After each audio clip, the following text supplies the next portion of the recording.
It's not a loss if you learn something. Now you know more than you did before, right, Leo?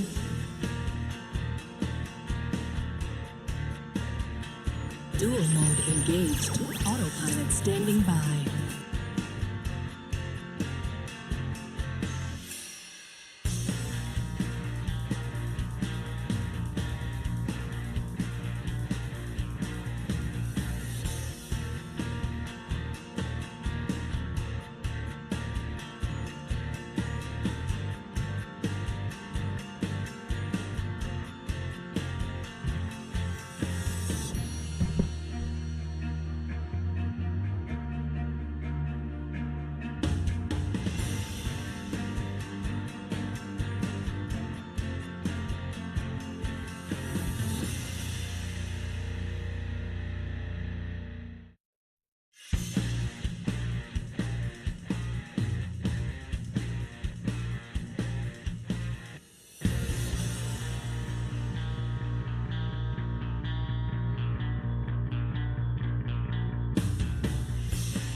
Turbo Duelists. Countdown initiated. Ready, set, duel.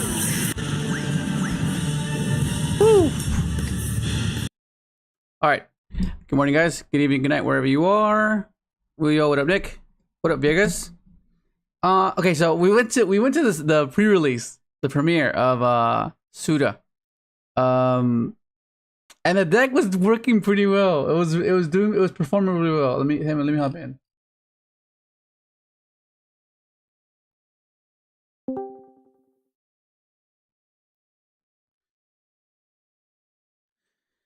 Hope EDO Pro. Also, Omega is still broken. Is Omega still broken? That's gonna ass. Hi Wolf. How are you? I'm doing good, Vegas. Hopefully you're doing the same. It's morning. It's not morning right now, so it's still pretty early. I was labbing on my deck the last few days, and damn, is possible to bring out a 4 to 5 Omni on field, and I think it's not so bad. You want the list to try it out in Omega? What are you talking about? Are you talking about Crystron, or are you talking about something else?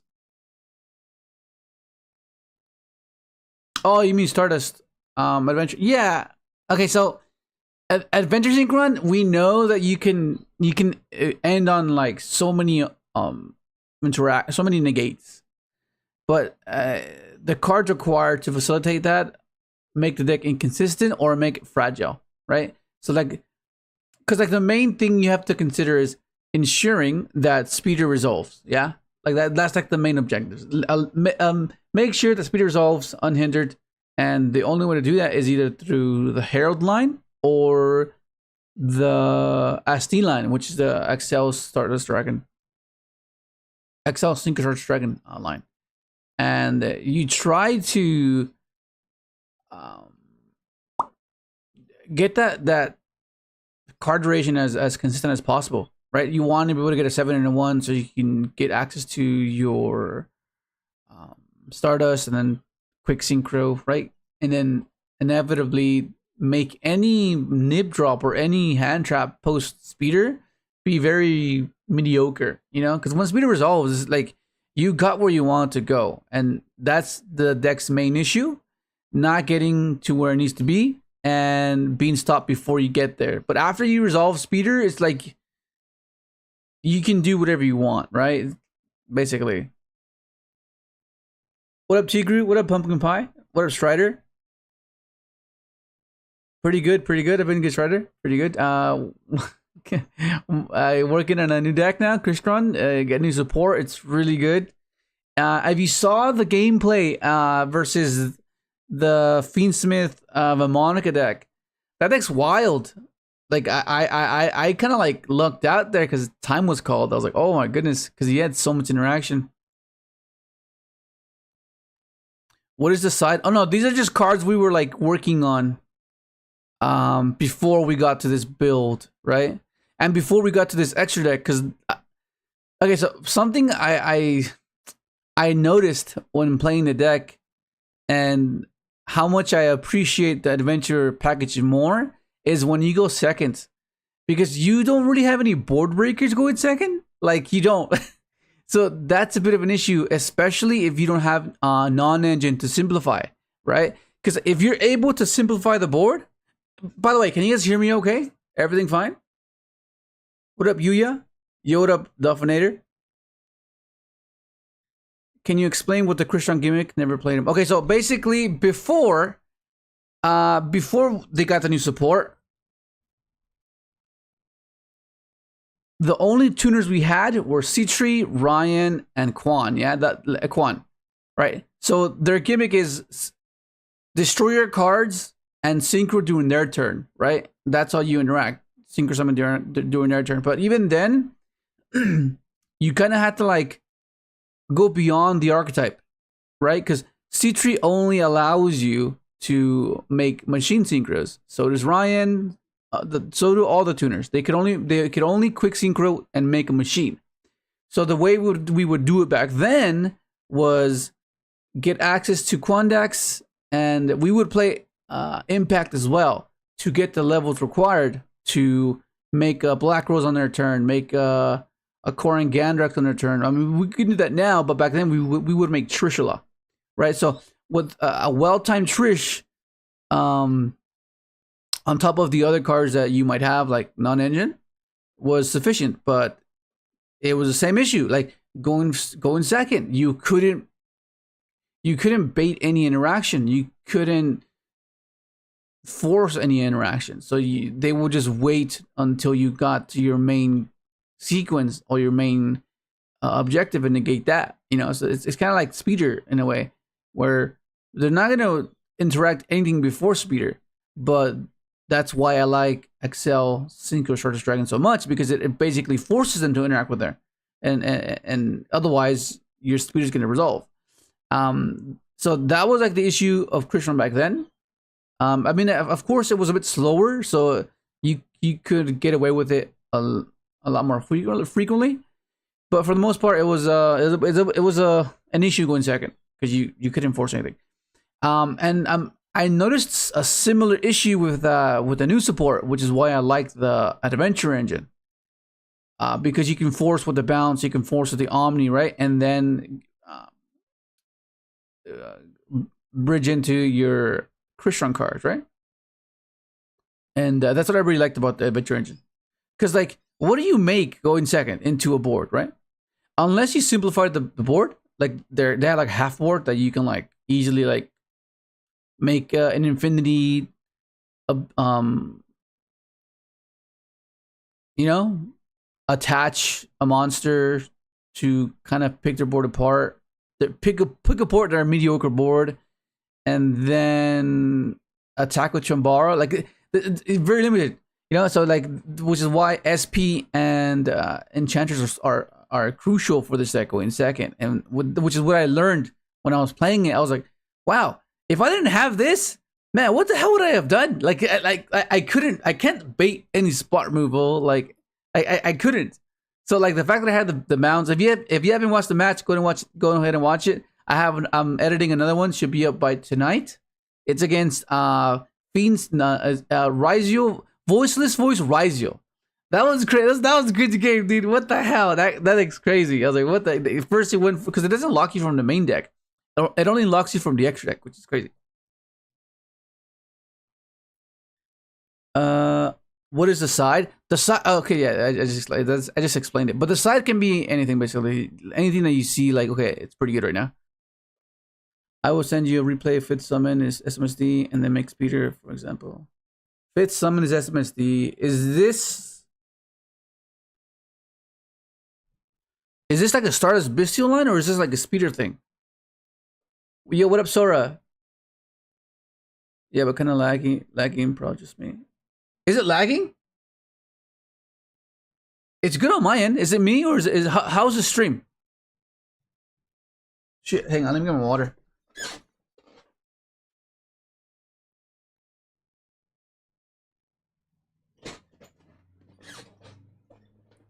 How is the stream holding up? I think it's fine. No.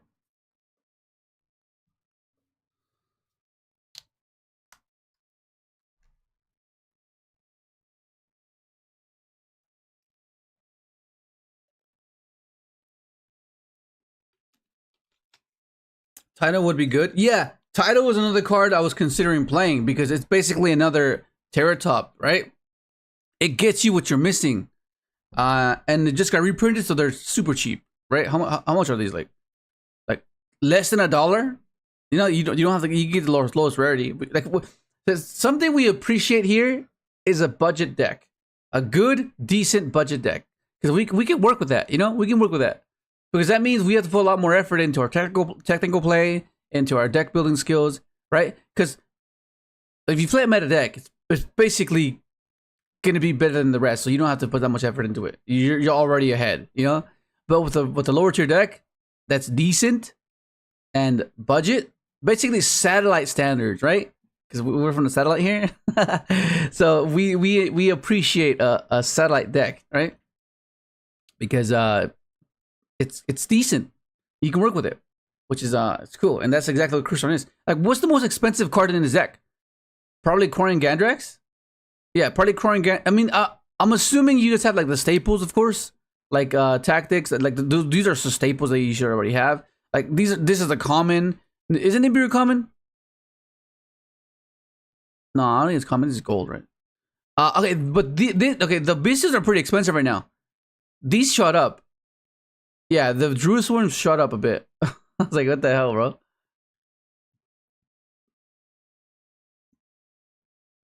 Might be bad as it's a normal, but with Gen X Undine. Okay. So if let me see if I have the combo. I think I do. Watch, because we were doing this combo because Mello wanted me to do a list with current format, like before the new support.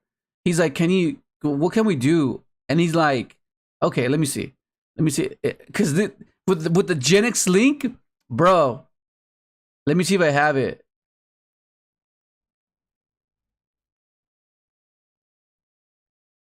Please let me have it. Because I don't think I have the Raizio. Tell me if you see it. I'm blind. Raizio, JD Insane, OTK Line, Out Stardust, NoFX, Loop Star, Long Game, LC Sense. That's License Centurion. Yeah. License Centurion, Insane Chimera, including combo. I did it. I did what? What did I do? Hang on, let me see.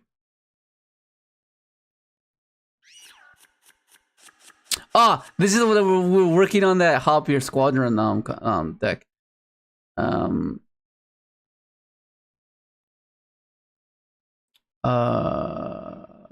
JD is insane. Long game, no, insane camera, including what's fan overtake? How's that combo? How's it? $3. Cool. What the? Did I not save it? I mean, I could recreate it, but fuck, this is gonna be so long to do it. Oh no, I think I have it on Discord. Hang on. I think I have it on Discord. Just bear with me real quick, because there's the Gen X combo that we can do that doesn't use the new support. So I'm assuming it'll be better with the support, with the new support.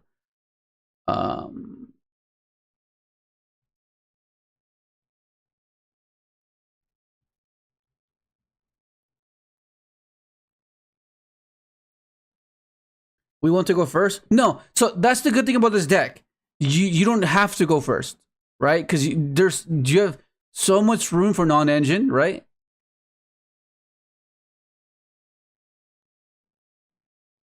Yes. Okay, there we go. Thank you, Nick. Okay, let me show you guys. Let me show you this.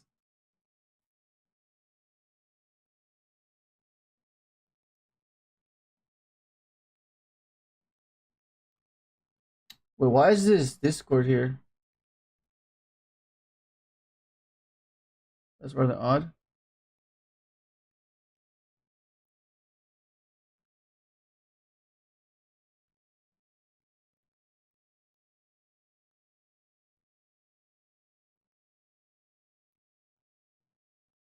Why is it not fitted? Is it because that's just the screen? Oh, hang on. I think I have it. Yeah.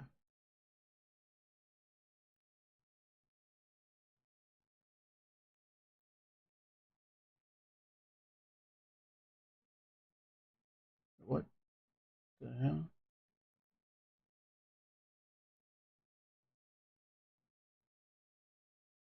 Oh, okay, there we go. There we go.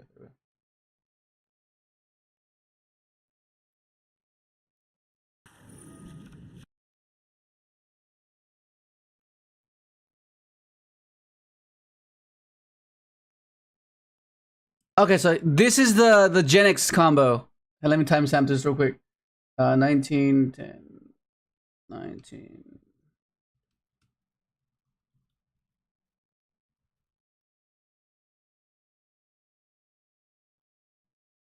All right, let me know. So far, so good. Okay, cool.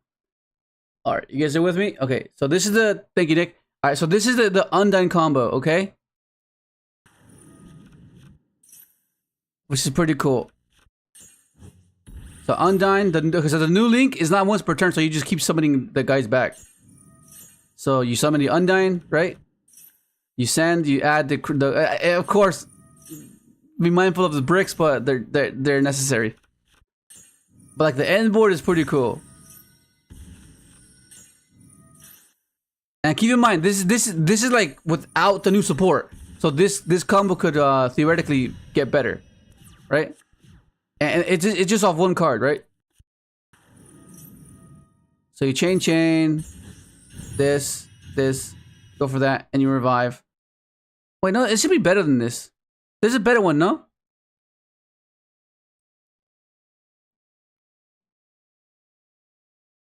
Oh, okay, here, yeah, this is the one. This is the one.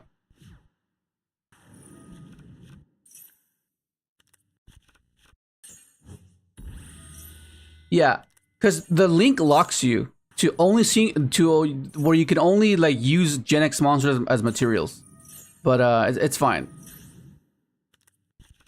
Because you could even play the Gen X, what's the Gen X the new one, the SYNCHRO, the one that requires a dark tuner. Is this the same combo? Yeah, it's the same, but I think it's do something different.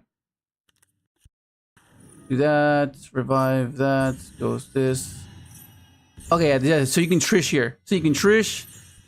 So you can do whatever you want, right? So I guess you have to choose either or what you want to do, but for the most part, yeah, that was the list.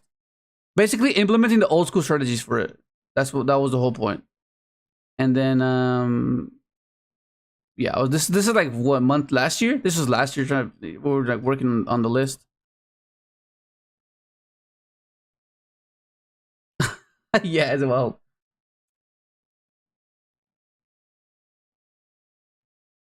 Wait, why the hell is this? Oh, I see what happened. I see what happened.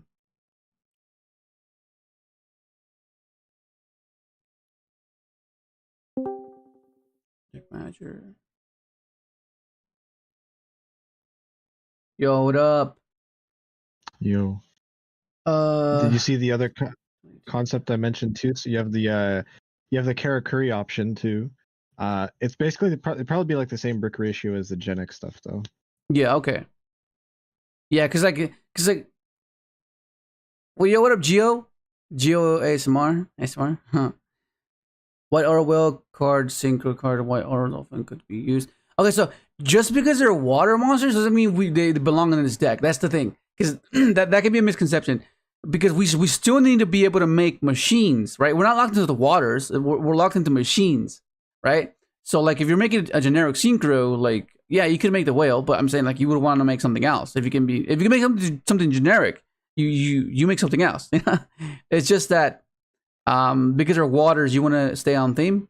And I guess if you play like Rivalry or like Gozen, then I guess that's better because it allows you to play those cards. You can play Rivalry in this deck, which is nice. Like there's a bit of confliction with these guys, because they're not machines. But for the most part, like sometimes you don't see this, or sometimes you can manage without the adventure stuff, you know, and you can just floodgate them with Rivalry. Yeah, C3 is expensive.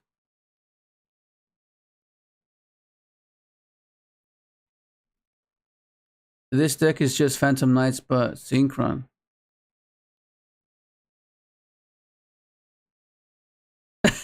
I guess you can put it that way. Yeah, because everything goes to grave. We're using some of we're using the card that they use as well to dump boots, right? Yeah, they dump boots to get everything going. It's a fair comparison. Have you ever considered satellite war? Yeah. Okay, so that's another thing I was considering until I played Black Rose, because like initially I was gonna play I was playing satellite in the first builds, but then the like pre-release of this like last year when I was testing it, I was like, okay, so like I couldn't really understand it because I don't really test decks before they're released, because I feel like so many things can change, so it's like invested time that will just be redundant by the time you get the format that you're currently in, right? So because maybe at the time a combo will be more beneficial because cards, like for example, like since we know that Fire King isn't a thing, the Black Rose situation would not be good if Fire King was one of the best decks, right? Because like why would I want to nuke a Fire King deck, you know? So like stuff like that, and reasons being why I don't really like, you know. But I guess you can like get the general stuff of it, and then, you know, or just for content. I guess it's fair. But yeah, I usually just test it right before like it's gonna be released, like literally like within the month or within the week, because just to get ready for it. But for the most part, yeah. When I was testing it, it was just like ignorance. I didn't exactly know how the deck function, but now, yeah, I know now. And now the point is, now from here on, it's just basically trying to master the niche interactions that there is. Like for example, being able to use this guy to reborn your dragster is huge. Like that's insane because it's 0 attack. That's pretty funny. And then utilizing tech choices, going second to break boards, right? Because that's one of the issues with the deck, is that you tend to struggle breaking boards. As you saw, like in the match I uploaded versus the Fiendsmith Valmonica, like I had to do some weird things to try to like clear stuff, and then eventually end up on breaking their board on their turn. I mean, of course, he had an interaction that completely like hindered that that strategy, but nonetheless, like that's what you had to do.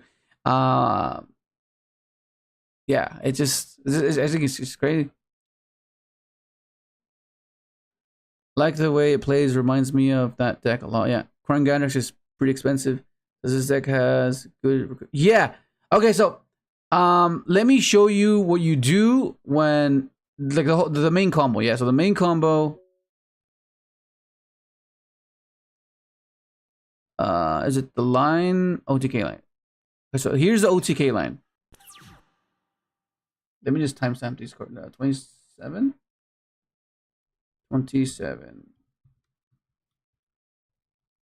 Okay, so this is what you do.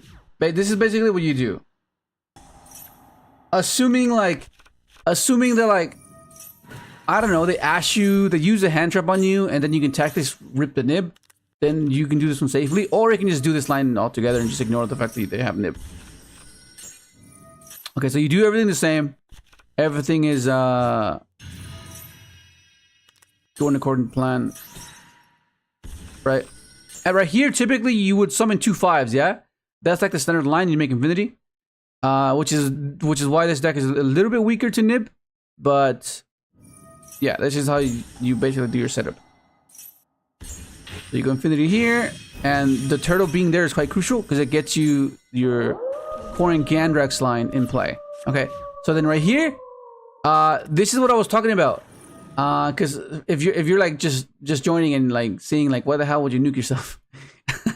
Well, because first off, you sometimes get outplayed, and Black Rose is your failsafe, right? So let's say you Infinity negate, right? Let's say you pop, and let's say you go Dragster, assuming that you don't really want to go Krungandrax, so you're scared that maybe they have an extender that you're not aware about. So you go for Dragster, negate a spell extender, right? So now you're there, and then now you're like, okay, well, this should be enough, right?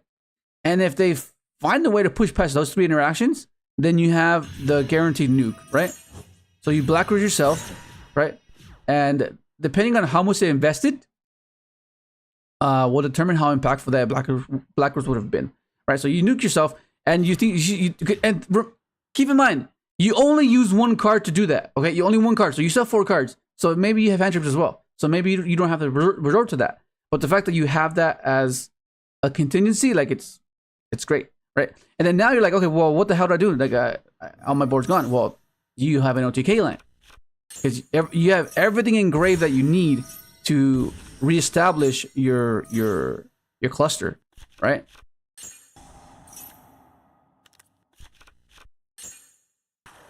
Go into your second one, add back cluster, just to ensure that you have another. Like, let's say they have a nib, then at least you have a defense, right? Because until now, you've only used one card.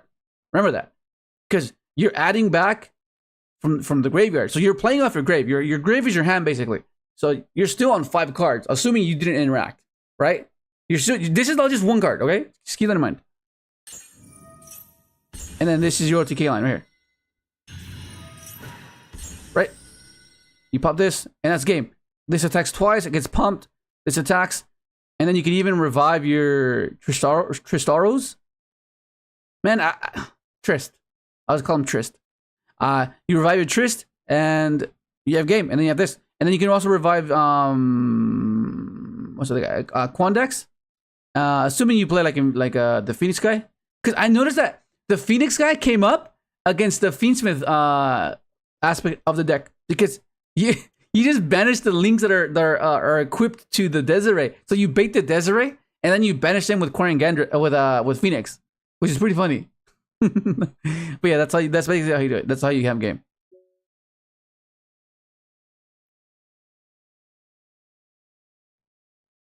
Yes, it grinds if you set up and honestly put boards. Yeah, Nicola, what up, Nicola? When do you plan on cooking with Glad Beast? Oh, pretty soon. Okay, so it seemed like I saw MBT's list, and it seems very cookie cutter, like.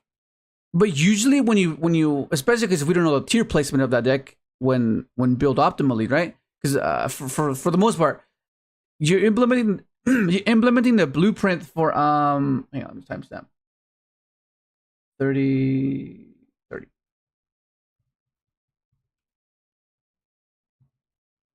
You're implementing the blueprint that the meta decks utilize, which is simplify and rely on the deck's efficiency and fit in on engine. That's like the blueprint for a meta deck, right? Because they're that efficient that you don't require to have all these other supporting factors, right? But with a lower tier deck, you kind of need that, because otherwise you wouldn't be a lower tier deck, right? You just wouldn't, because you'd be as efficient. But because you need to take a different approach, you can't implement the same theory. And maybe that theory was oversimplified, and maybe we got to implement some of the maybe quote unquote bricks, you know? And that's just the nature of lower tier decks that are kind of a necessity when you're trying to make it function at a particular level. And yeah. You know what would help with Glads? What? Summon limit. Summon limit? What do you mean? Summon limit would allow Gladiator Beasts to play in current meta. How exactly? It lets them okay, let me normal summon a guy, battle phase, tag out, set a couple cards past turn, and then force the opponent to do the same thing. Yeah, but then they remove your Glad, and then eventually they'll out it. You know? So I think it'll be too slow. Because Glads are not that strong. They're pretty weak. You know? Because I really like the trap though. The trap, I mean their field spell. Their field spell is really nice. But yeah, that's basically so if fixing some of the issues with the deck is going second. Like any deck, right? If your deck is incapable of going second, then you need to solve that somehow, right? And the way the most weird. Huh? I was gonna say it's weird though, because the way they've kind of redesigned Glads, they've kind of bygone their old product, so they've made them so they can play in the main phase, but they're also designed in a sense where it's like, oh, you still want to go to the battle phase in some sense, so it's almost like the deck should be good to go first or second. Yeah.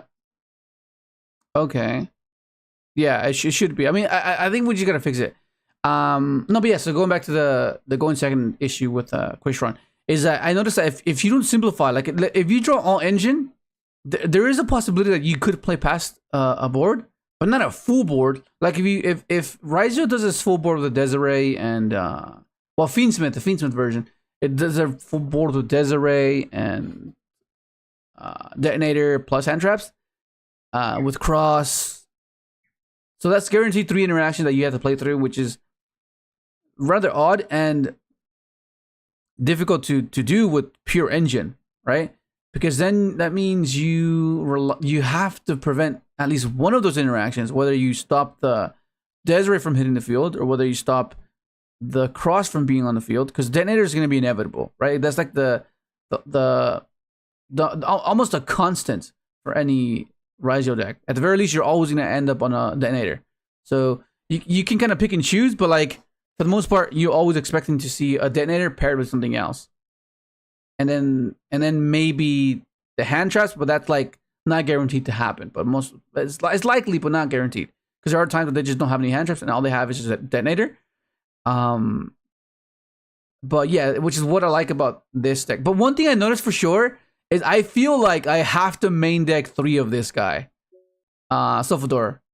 Like, there was a few times where I opened up like one of each, and we got into like a grind game, and I would need to like have another 5.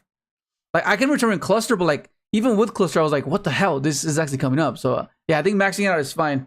And another thing as well, I think maxing out the purple makes the deck way more resilient to hand traps, because that means it kind of prolongs well, not prolongs it basically makes it to where they have to hold a hand trap longer, because they're aware that this can add, like for example, Ash, right? Because like if they have Ash, they have a few places to Ash: Enchantress, Sofafnir, Sofador, Dicefern, and Smyger, right? So the only real thing to interact with is going to be Sofador, right? And then make it to the point where like, okay, does he have the extender? Does he have the access to the Trist? Because the whole point of this deck to generate resources is getting to Sofador and getting to Tristaros, right?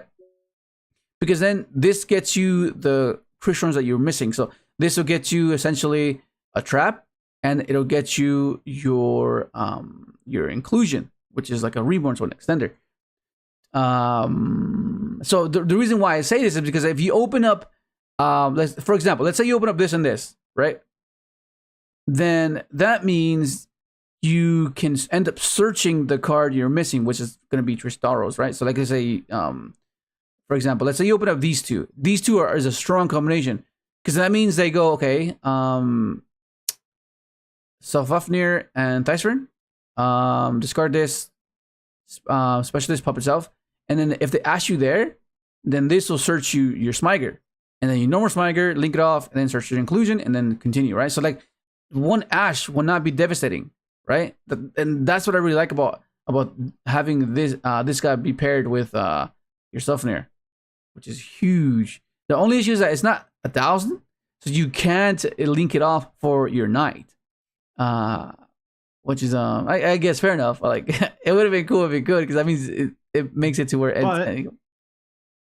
yeah, you say? But it means hard opening the adventure stuff with Thicefern is still full combo, because you can just pitch the Thicefern for the exactly, faithful. Yeah, it's just more ways to get to inclusion, right? Because like more often than not, that's kind of like the little mind games that you play with this deck. It's whether, does he have access to this already? Does he already have this?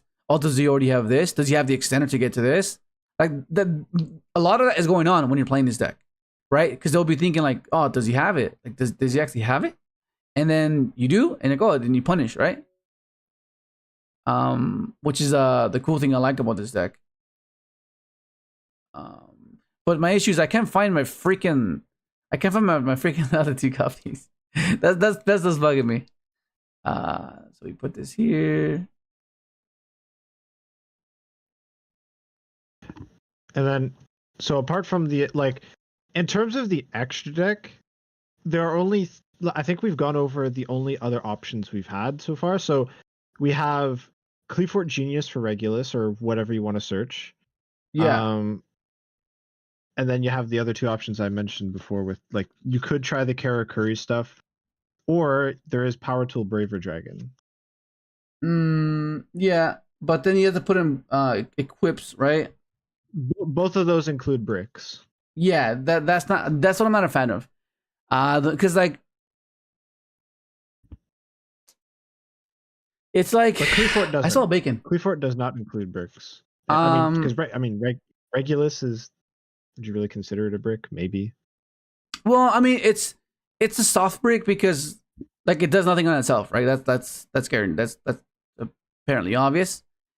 But you can sequence them out, which is a cool thing, right? Because you can make the genius and then use the Trist to pop, then summon 2, and then trigger it at Regulus. And then the cool thing I like about that is that, let's say you haven't used Sofufner yet, you can equip it and then pop Sofufner with your Sofador and then use the effect of Sofner. That's cool. Being able to do that. Because already, I've really enjoyed not having to worry about having a brick hand. I always had a chance to play. I never just went oh shit, I just lose. And that's the efficiency within the deck and why it's a decent option right now. It's very consistent. It's almost hard to draw a bad hand. I found. Yeah. I found it hard to draw a bad hand. Yeah. The only times is if you really look at the bad cards to draw in your deck, there's 4. Yeah, the Dragoback, the Seed Tree.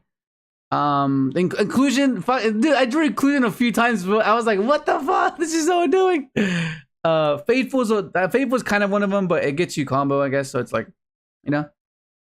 Faithful's okay. It's not the worst. Hard opening Faithful is better if you are playing the TEESPRING though. Oh yeah. Yeah. And there was a couple times I opened up Cluster, I hard opened Cluster, and it's I'm just ending on a single synchro, but I heard you cluster, so I'm okay with that. Yeah, but what I like about that is because you have so much on engine that you're oh, okay, this is fine. There's the game I'll be uploading it later on today. You'll see that I get Flawless, and I gave him no draws, and I set up my Trist, my Trap, and Sofnir and Sofador, and then I passed on that, and I had Droll and Droplet. I was like, what the fuck? That's crazy. And I got freak. Oh my, you watched the game. Because after that, I thought I was cool. And then when you guys see the video, it's gonna be pretty hilarious. I was like, what the hell? There is one scenario that did come up several times actually. Typhon's a hard card to out. Typhon. Well, I mean, how? How? All of your stuff is under 3K. In the sense that if you're trying to push for a game, I should say. Yeah, which is why I had a scenario where it's my opponent just, I'm not left, my board is nearly basically empty. I just have Cluster on, or I might not even have anything on field, depending what it is, right? Yeah, because Cluster should just take care of it. Unless you're trying to prevent something and you use Cluster early on. Because I found the way you could get rid of it is you'd have to keep your synchro on field so it loses attack points. Or I was because at first I was I can make Warring Andrax, but no, it doesn't work. So I found I wanted to see if it was possible to fit in the old dragon mech Vermillion. Oh yeah. I know you're talking about. Yeah, because it's I'm pretty sure it pops anything, right? Yeah, it pops anything. And okay, so I understand what you're saying because I consider this too Because I was like, wait a second, we do have a popper, right? And the cool thing about this guy is, what we can do is, because this guy adds back a tuner when it's destroyed. So we could, in theory, banish an Ash, and then use Fufnir effect, popping the Dragon Mech after we've used the pop, right? And then add back the Ash. Like, just little niche things like that make a big difference for sure. Oh, and it happened twice. It happened twice at my premiere where I made Navy Dragon Mech, on like I use it to negate a detonator or something, and then I go battle phase, crash it to get my starter back. What the hell? And by the way, Vermillion Dragon Mech is much worse when it's destroyed. Navy Dragon Mech is much better because Vermillion only adds back from banished. Yeah. I understand what you mean. You can banish any tuner, so yes, you can banish an Ash Blossom if you want. Yeah.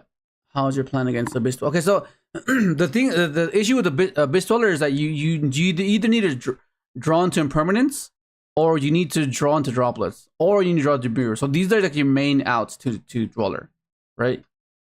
Nib them, and just get rid of it that way. Because otherwise, well, actually, it's not. Well, Dweller and full board is difficult, right? Like anything, like any deck. Because you do have Adventure, so that's kind of like the thing you have going for you, where you can just like get rid of it, potentially attack over it, and then. Oh my God, Draco back bouncing stuff. Yeah. Against a pure Razio player I was against there, he goes like detonator pop. It's like I have like a field set up. He's like I'm playing through it. He gets to a detonator, and he gets to a point where it's like, okay, I'm playing back, and he pops my Faithful Adventure instead of like my Draco. I still have my token. I have my token, and I have Draco back on field. Oh no! What happened? He goes effect, pop the Draco back, and I'm like, okay, Draco back effect, add back, and he's like, oh. Wait, couldn't he just chain and pop again? Yeah, but he used his last material. Oh, okay. What the hell? That's funny. Oh, right. You just get that back. Yeah, some people forget that. That's hilarious. Yeah, but like on that note, like I'm not sure like what we can do to change the extra deck to. I personally think I did not like the Black Rose. Yeah, I hated it. I'll be real. I did not like it. It felt useless. It was not worth it, in my opinion. And the other cards that you need to set up its facilitation don't feel like they're warranted, I guess. Like Chanbara, well, yes, it's neat that you can like attack twice, because you've nuked their field. It's just as a general purpose, like how many things have destruction protections? Think about it. Not many. There's quite like I mean you have the detonator stuff, obviously. And just like the only time I did actually Black Rose someone, it just got negated. Wait, how? With like Dropplers, man? Oh no, they just Veilered me. Wait, you're Black Rosing on your turn? Because I was never worth it to make a Black Rose on their turn. I never found it worth value. Wait, okay. So explain the situation. Like, how do you even get to the? So like, I set up my board was like Adventure, Tristaros. I had Cluster and I had Infinity. So I was like fully loaded. So I was like, okay. I was like, I fully set up this board, and I just wasn't worried. Like, what up, Dayshade? I wasn't worried. I was like, why? Like, I was trying to set up a line where I was playing around Nibiru. I never got Nibiru, so I was like, okay, I'll just continue to full combo anyway. But you shouldn't worry about Nibiru though. Nibiru just doesn't matter. Right, but like I wanted to have that like option to quick into the Samurai Destroyer. Like that was basically it. I just wanted to make sure I had that set up before I got nibbed. And like I passed turn, and he starts his turn with Impermeing my Griffin, and I'm like, okay, that's fine. He proceeds to go off. Like I said, he basically goes through his whole hand, and I stop him. But like I mentioned, he got to a point where he got to a detonator basically, and just I can't recall it all. Yeah. But in that scenario there, I just like I can guarantee like 5 interactions, or I can guarantee 3 with a Black Rose, like 3 with a Black Rose, and I'm the one that's like more sounds better. I guess it depends. It really depends on the situation, of course, right? Like you would have to interact optimally to really kind of like anticipate. You know what I mean? Because like because we're like if you feel like you know where the sequence is going, then you can be like, okay, a Black Rose will be more devastating here because I don't interact here. They're just getting bodies on board, and then I'll just nuke him, right? But without that insight, you'll do because like what could you have made? Like Corey and Gandrax is gonna be. Oh, I really simplify it, and I just basically the only Crystron monster I'm ending on is Tristaros for a quick Dawn Dragster. That's it. Most of the time, that's what I'm setting up. I don't really set up much else, and then I just use Corey and Gandrax as like a board breaker. That's it. Yeah. So because I'm saying like all the other options, like it's either gonna be the Navy, a Dragster, which is only spawn traps. I did Navy a couple times. Yeah, I like Navy because it's and it just gates felt so good. Anything. It felt so good. Yeah. So yes, that's where I'm confused as to why. Because like, what like it's not like you have so many options, right? We only have a few options. It's either Dragster, Navy, or Corn and Gandrax, but you can't do both. Like, I mean, you can't do all of those, right? Because, like I said, this was just for the quick synchro on their turn is what I'm talking about. Yeah. So I was just basically setting up Dragster. That was about it because it was, to me, it felt the safest and the most like reliable, while also letting me use the rest of my resources to put up a stronger board. But because the problem is, I think you're losing me because you said you opened up with Adventure, so you shouldn't have worried about anything.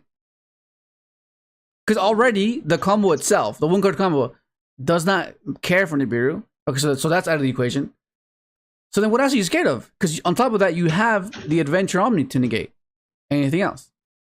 It was just like it was the scenario where, like I said there, it's just like which did I personally feel like I valued more? Would it have been 3 interactions, but one of those interactions is a Black Rose setup, or because then it would have been a Black Rose setup with Griffin and Cluster, so it's a pop. No, Nick. Rose. When you go for the Black Rose setup, you have all options, which is what I'm confused. You don't have to just put everything onto the Black Rose, because you can do more with the Black Rose setup than you can do with just the Tristaros and Infinity and Cluster Pass. Because I remember I showed you in the thing where you can have the option to do Black Rose. You don't have to do Black Rose, or you can go like double Dragster. You can go Corn Gandrax, Navy, or Black Rose. Like I said, like most of the times my end boards, I wasn't ending on multiple Crystron monsters. It was just Tristaros. Like most of the time. Yeah, because the only deviation is when you float, right? When you summon off of Trish from grave, pop in a Synchro, you summon 2 5s, yeah? Yeah, and I just make Infinity. Yeah, so the main difference there is just you summon Turtle instead. I don't know. Infinity just seems so much simpler. No. You still get Infinity, is what I'm saying. Because you're saying that you open up with Adventure. So that should be your first move. So you already have protection. Because the Black Rose setup is more vulnerable to Nibiru, which is why you wouldn't do that unless you have Adventure. But you did. So that means that would have been much more impactful. Because you could have just gone. I mean, I will say the games I lost were just because I didn't have the time and I was like taking too long. Yeah. So I feel like my lines were still good. Like they still produced probably the same result in terms of like game state. So it's just, I mean, it felt like it was fine. It's just I took too long on my turns. Yeah, no, yeah, I was the same way. Like, dude, I made some major mistakes. I was confusing inclusion and cluster in the sense that I thought that cluster was the one that protected my cards from being destroyed once by battle. I was like, when he attacked, I flipped cluster. I was like, yeah, so my monster can't be destroyed by the first battle. I was like, and hang on, read that again. I was like, what the fuck? I was like, oh crap. It's in the next match I'll be uploading later. It's hilarious. The battle protection came up once. Yeah. Yeah, it's like a niche interaction that all come up. Cluster's banish protection did not come up once. Mm. But I mean, what about the banish? But... They tried to SP stuff my things away, and Cluster just stopped that. Yo, what up, Gabriel? Oh, what up, Dayshade? What up, Gabriel? Oh man, yeah, we're doing pretty good. We're just trying to see if we can fix this deck or change this deck. That's what happened? The Atlantean matchup was rough. Oh, dude, we both got cooked there. Dude, we both got cooked. Bro, that deck is so unfair, man. Yeah, that deck. How dude, is that? They got the new support card where they can like bounce. Like they have so much. They got 2 new support cards. They got the new Xyz, which is really good, and then they got the new main deck monster, which is like phenomenal going second card. Yeah. It's just that deck just feels so unfair because it's a deck that if it is the best deck, it will not be the best deck, if you know what I mean, because it'll be countered. A lot of options to counter it. Yeah. But it's because it's not considered like the top deck, people aren't really going to consider that many side options towards it. Yeah. No, I get you. It's Other like this. Chummies. Like Chummies is like an easy answer to not losing to that deck, unfortunately. I mean, draw too. Yeah, they fold to draw as well. Yeah, draw, they pass turn. Yeah. Tactics was a bit up in the air for me that day.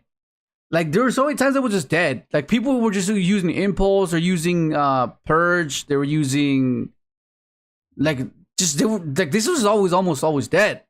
Like, you know, and by the time I was able to use it, it wasn't that great. I was like, oh crap. Like you'll see in the matches that I post, like it just stuck in my hand. I'm like, man, if this was like a draw in the main deck, because draw is pretty insane right now. I'm like, what the hell? Why are people saying it's bad? Good. It's because versus Malice, it can be a bit iffy. It's phenomenal versus Malice if they start with Allure of Darkness. Yeah. Yeah, because Malice can still build their board, but like, yeah, it just like, I don't know. For me, like Tactics is good, but for that day it was just not performing at all. Like, yeah. Speaking of Mellow, I went 4-1 yesterday. Nice, bro, nice. MVP was more charming in the main deck. Lost in top 4 to Whack-Ass Raizio game 3. Damn. Speeder Turbo was fantastic. Tactic was super dead. To me, I cut it. Rivalry was insane. Oh, you switched to Terratops, bro. Let's go, Mello. What's your list? Tell me the list. I want to see the changes you made. Yeah, because originally Mello was playing Kash tier. Were you still playing the Kash as well? Because like my issue with the Kash cards. Hang on, let me 56. Oh, there was one other card I was considering. But it's kind of weird. It was Cloud Castle.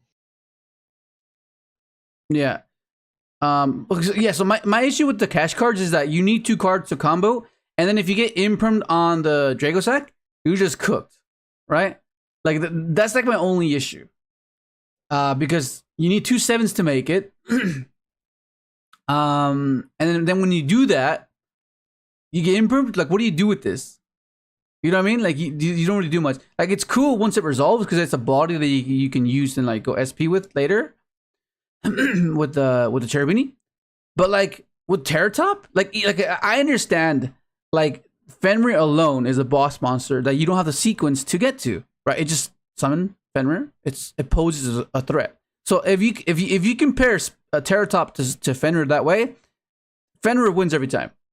But we want to utilize an engine that can contribute to the consistency of getting the actual engine in rotation, right?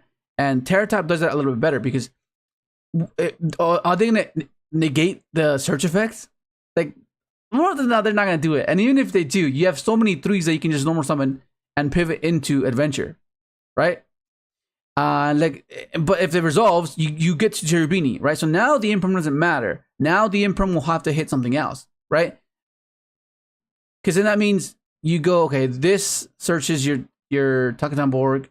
You go into Cherubini. Cherubini will, it's cost, by the way. It'll send you your Smyger. Smyger effect searches this, activate this, search your this, activate this.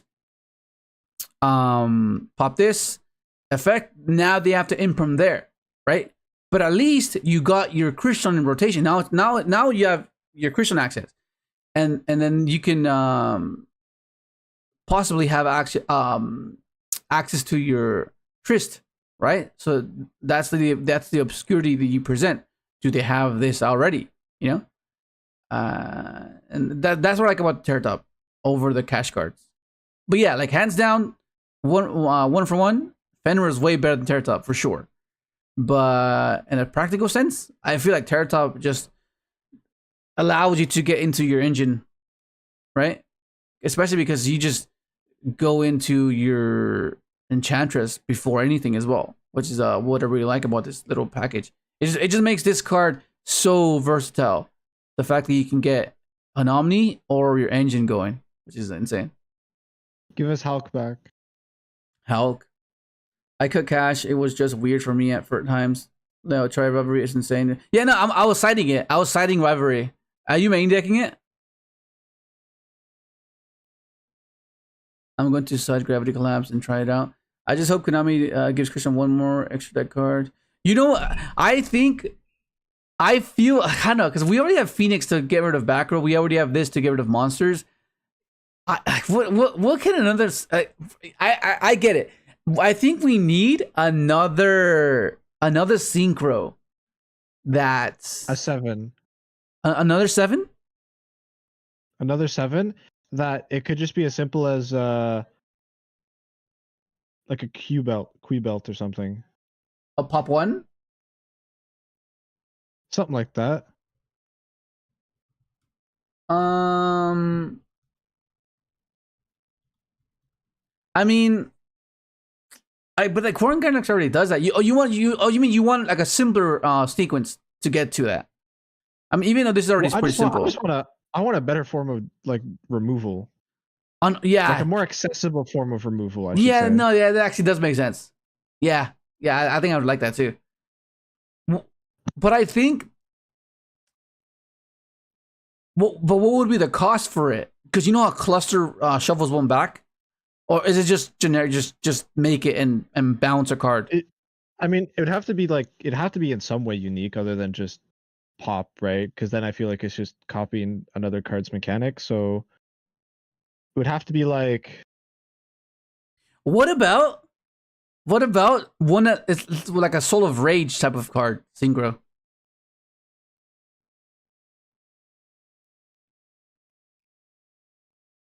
That'd be pretty cool, wouldn't it? You synchro summon it. You can synchro with one of your opponent's monsters, that's and you true. can A level 5, like a new level 5, would be nice to have. Yeah, but then it may. I guess yeah, because Trist can summon out the TEESPRING, or it can summon out Smyger. Yeah, a 5 would be cool. I think a 5. Yeah, if it's either 7 or a 5 for sure, because then I think that'd be pretty cool. A Soul of Rage Synchro. And then you can change the level of that their monster by up or down 3 type of thing, like level module itself. I guess the monster that you're synchroing with, right? Level 5 synchro. That it would have to be a tuner though to pair with a non-tuner of their guys. Like that would be pretty cool. Or a level 5 tuner that on summon specials a token. Summons like probably like a level 3 token, and then it can quick synchro. But then that's getting us to what though? Because we want spot removal. Remember?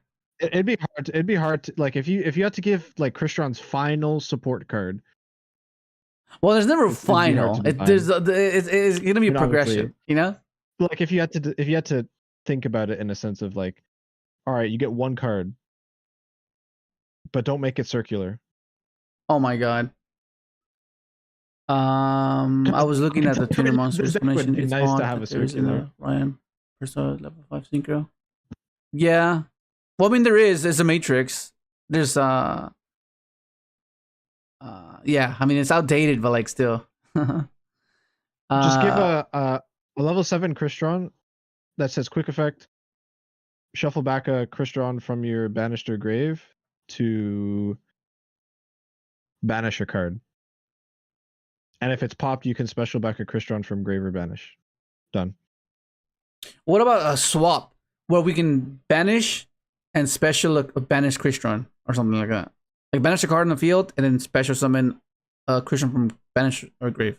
That seems way too good. That's just fucking busted. But that'd be cool though. That'd be so cool. It means you could get belled. Hey man, that's so cool though. That'd be awesome. What up, Cassis? The King. I'm looking to start playing Crystron. Are you going to make a more in detail combo guide? For example, what can you do if you don't open inclusion? Yeah. If you there's so many ways to. Okay, so I guess that's it. Like those type of reductive comments where you use, oh, what if you don't open this? Can be a bit like, okay, well, yeah, if your deck doesn't do what it's meant to do, then of course you're gonna lose. But like, there's many ways to it. So like, that's why you aim to have the most consistent approach, which is like you have 3 this, you have foolish, you have this itself, you have Smyger, you have this, you have this. Because be mindful, you can actually if you open up Enchantress with right, you can special this and then summon any hand trap and make Cherubini and get access to your guys that way, which is pretty funny. Because then like you don't search yet, right? And then you go Cherubini, you go for this. And then because you already know you would have normal summon because you wanted to like combo, so you summon an Ash or something.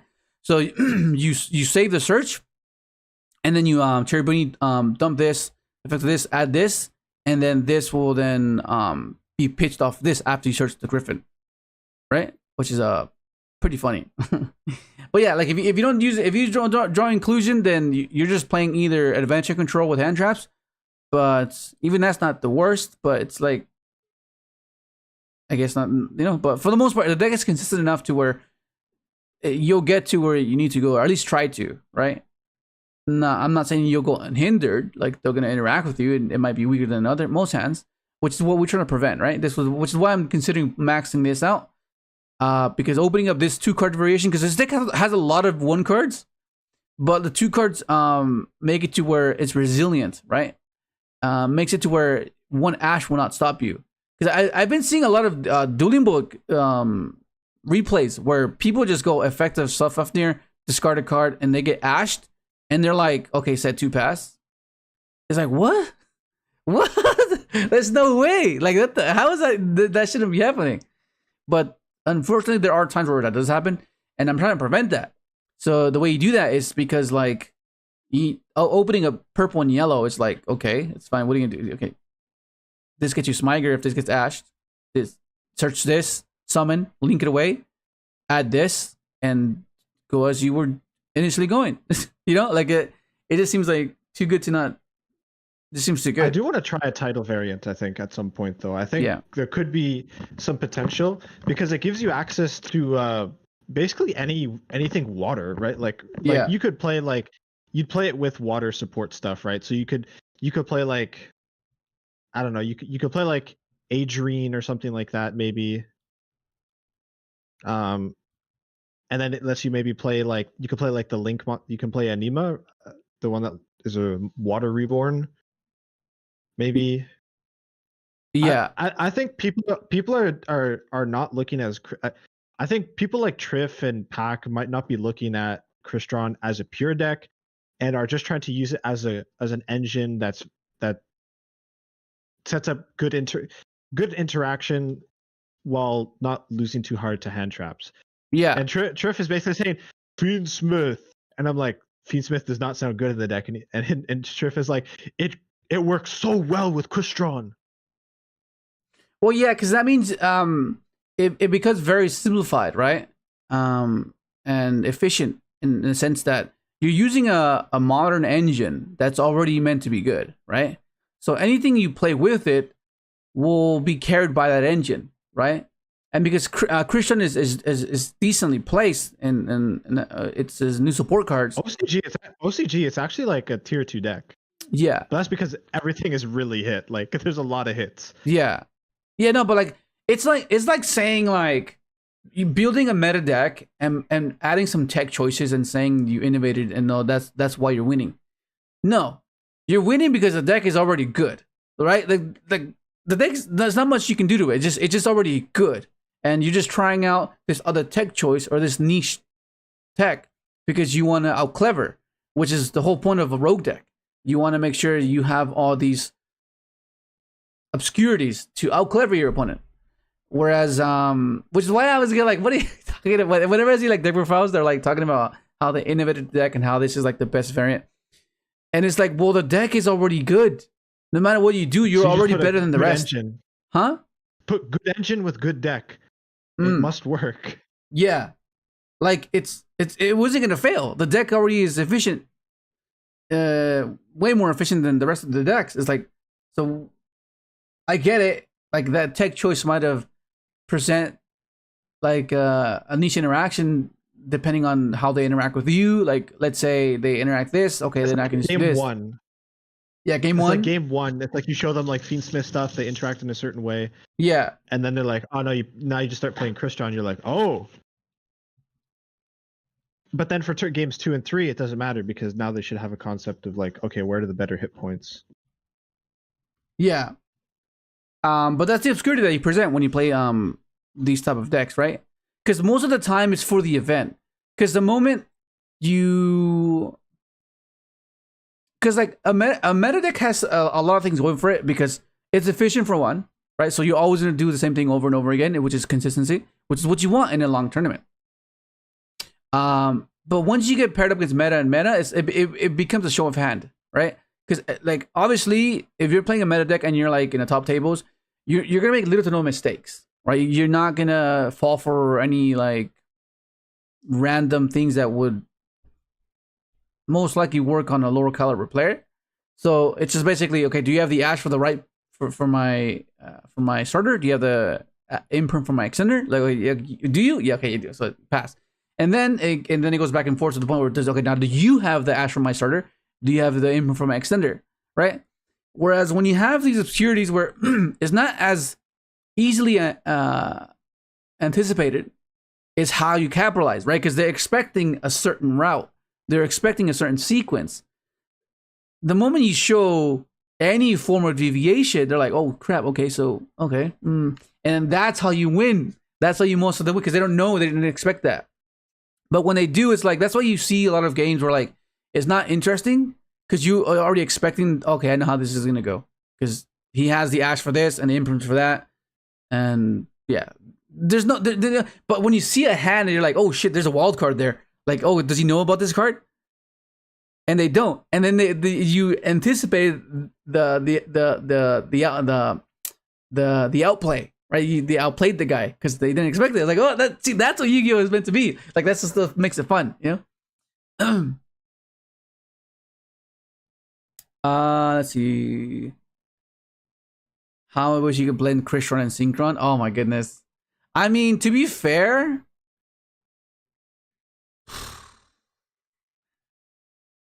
hey man, we can try that. I don't know though, because I mean, it's just that.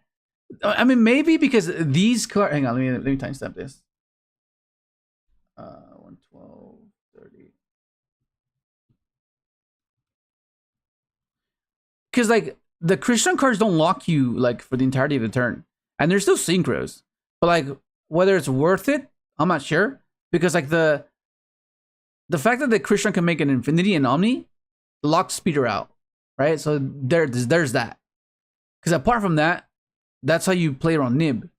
But if you can't play around Nib, then that's like a prerequisite for any modern combo deck. If you can't play through Nib, then damn, you're struggling. Oh, Nib was insane for me, by the way. Yeah, Nib was amazing.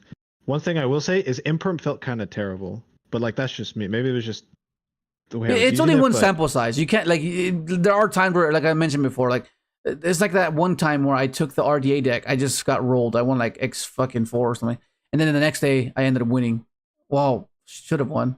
Like, it just depends on the day. Like, there's times where you go up, where you win dice rolls, and times when you don't win dice rolls, you go up against your best matchup, you go against your worst matchup. It's like one in tournament can't, you can just base it off of one tournament. Quanix is Quan, Smiger, Matrix is C3, Dice Furnace, Phoenix. Oh no, Phoenix is Rosenix, and Kornganix is Softener. Yeah. So it's odd there is no synchro, probably about 5 with Ryan. Turtle is the base. Yeah. Or give me back my Chaos Ruler so I can go back to Synchron. Yeah, that'd be cool. Crystal needs spot removal pretty bad. Yeah. No.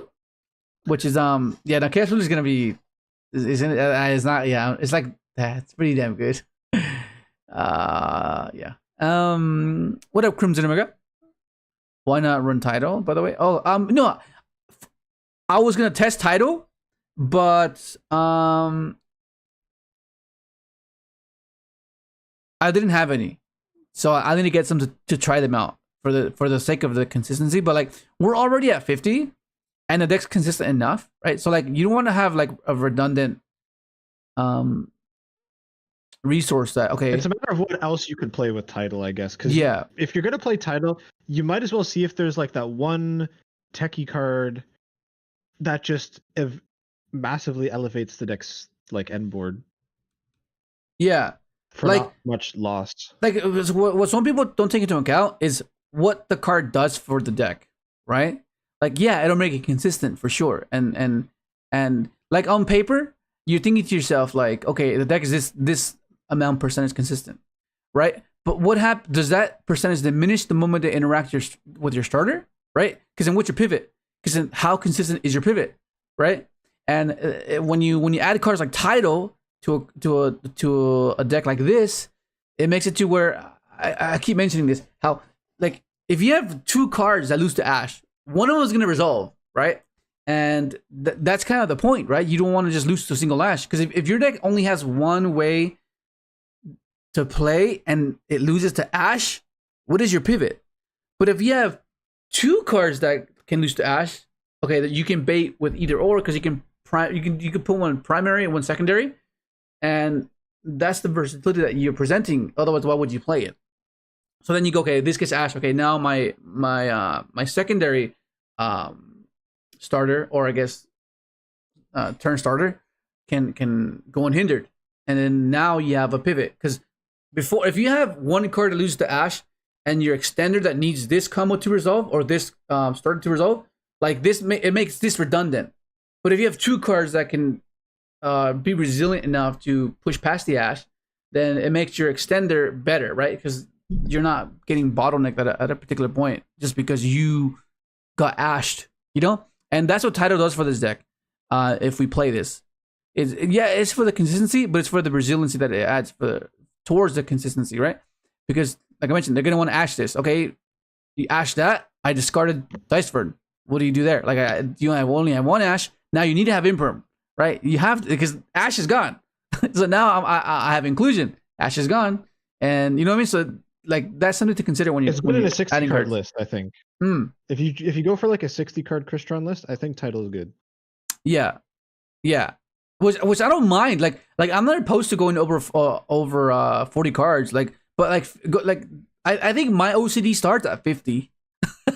Like, you know, some people just like they just can't go over 40 because it's like an OCD thing. Like I understand it, because I used to be the same way until like a few years ago, where I just like, well, actually, what that makes sense. Like, there's so many starters now. Like, it's not really hurting the deck's consistency. And because of what you're implementing in the higher card count deck is exactly what I just mentioned. How you have more ways to play and less and less ways to lose, right? Like the Ash situation. But it has to make sense. Like, I'm not saying just like to just overly do it and put like all engine, because you do need interaction. You do need non-engine, because you need to be able to simplify and be interactive and not just outright lose because you lost a dice roll, right? And which is why the Adventure Synchron list has so many hand traps, and it's a high card count deck, because the engine is huge. the adventure engine is huge. Like, of course, you can make the argument.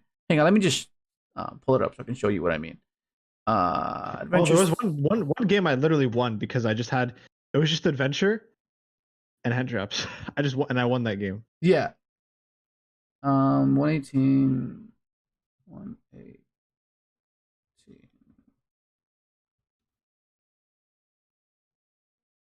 Yeah. So for example, I will say I wish there was a way to make. Oh, go ahead. Good. No, go for it. Oh, I was just gonna say I wish there was a way to make Dragite, but then I feel like then I just was like, oh well, you don't need Dragite, you just have Dragster. Wait, why is this I was just trying to see if there was any other engine that would allow us to make something before we get into the Crystron stuff, or something that could be an extra engine to bridge into it other than Terratop, but yeah, haven't found it yet. Yeah. 1930 should be 1930. Yeah. So for example, because the engine of the adventure list is so big, you can't like you would only be able to fit 3, 6, 9. No, 1, 2, 3, 4. So you would only have like a just like a little bit of non-engine. Like let's say you went 50, right? You wouldn't have all these other hand traps that you could have had, right? But because the 2-card combos are so consistent, there's so many ways to get to your non-tuner and tuner that oversaturating your list with all this interaction to ensure that you simplify the game state, because these the non-tuner cards are good, but not enough to play past an entire board when you open up no interaction, right? Because yeah, you have a bounce, yeah, you have an omni, yeah, you have a banish, but like that's not enough. Like going into a full established board after you didn't interact at all, like is not going to be enough. So you need to ensure that you draw 2 to 3 hand traps. Like you just have to, and which is why you play the 60 to ensure that that does happen. Because there are times where you do just open up adventure and hand traps, right? Like just one enchantress and like 1, 2, 3, 4, 5 hand traps, or 4 hand traps, and that's enough to get you by. And so many games I had where like I opened that and then I top deck into an overtake, I top deck into tuning, I top deck into basically synchron access and just win because of that. And majority of the time, most people won't see this approach because they feel like, oh, 60 cards, it's gonna be inconsistent. Well, no, because of the amount of ratio, I guess the ratios that you put them in, right? Because I guess you could minimize ratios and bump it down if you really wanted to. Like play like 2 of each hand trap, play less tunings, less overtakes, less Fenrirs, less unicorns, less planets. Less. You can do that, but like I feel like this is fine. This is fine. It's just I think the majority of the time it's gonna be OCD. Like you can run the math by it, and it shouldn't be that drastically changed or shifted. Yeah, I don't know. Like I could be wrong, but like the times I played it, I never had an issue with it. It would just the only issue I have is I keep drawing Draco back and Griffin, and that should not be happening. Like it should not be happening, but it was, and I'm like, what the hell? It's 60 cards. Why am I drawing Griffin and freaking Draco back every single game? And it was like that is what is annoying. Oh, and I guess the other annoying thing is the shuffling. The shuffling is kind of annoying because it's so big. It's just so big.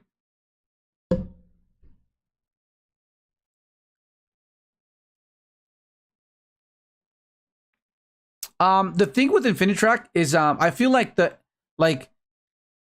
how many times times up 120 123.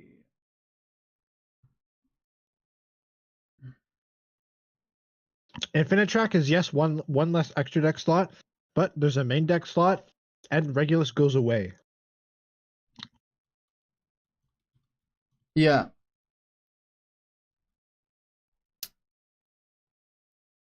Um, 123, 30.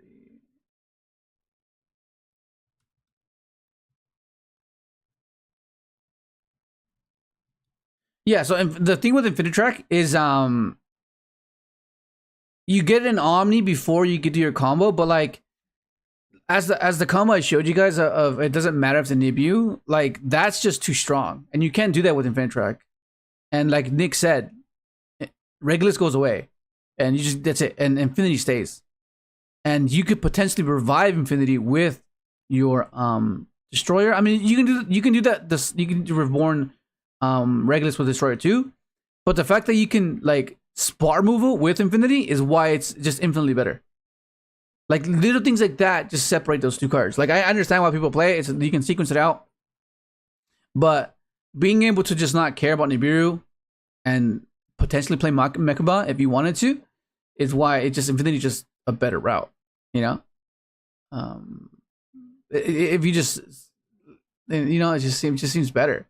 Like I don't know, like I tried this as well initially too, and I was like, oh, that's pretty cool.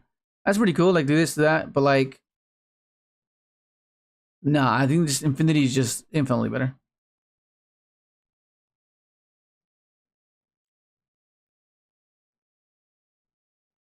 So my consideration was just see if there's a way to fit in Vermillion, and that's really about it.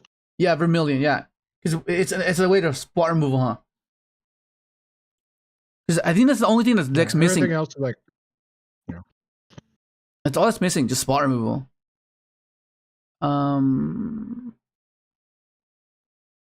Like SP just, I think SP just crazy. If you saw the game, like SP was just insane. Like just being able to do all that stuff, bait so many things. Like, yeah, I think SP just like, yeah, SP. That's not much to say. Just SP is insane.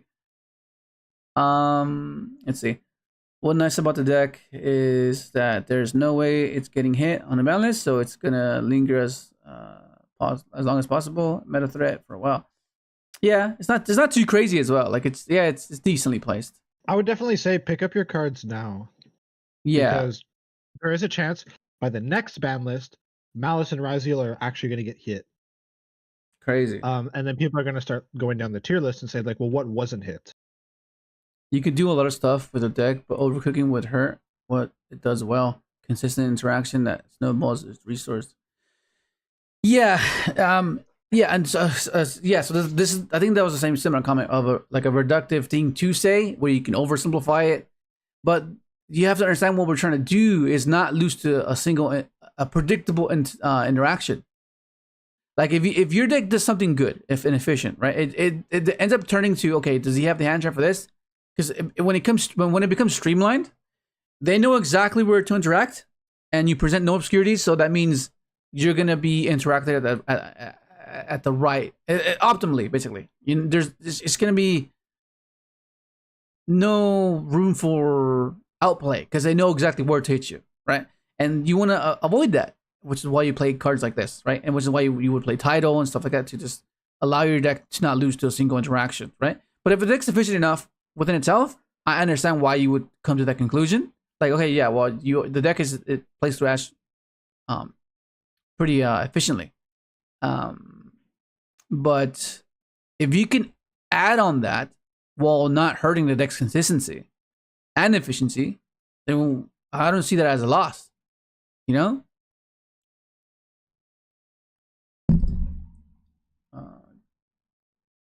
Gnome material might actually be the answer for Malice. 25. Wait, what? Gnome material might actually be the answer for Malice.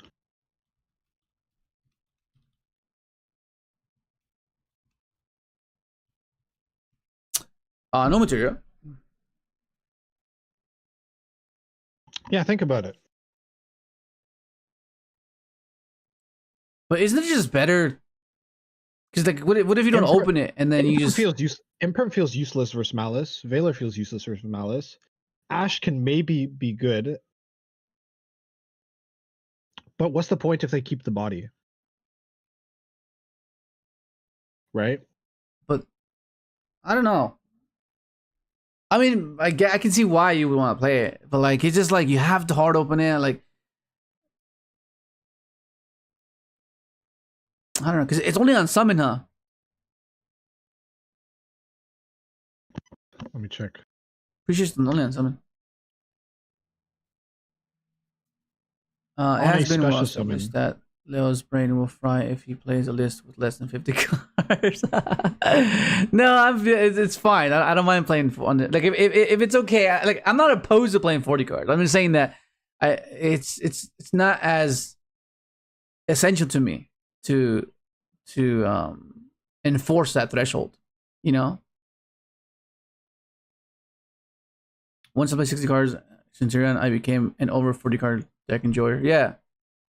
It's just cool. Like it just, you know, it just allows you to, but only when it makes sense. Like don't just play 60 cards for the sake of playing 60 cards, because then that's not the point. It's only if it makes sense and if the deck's capable of doing so.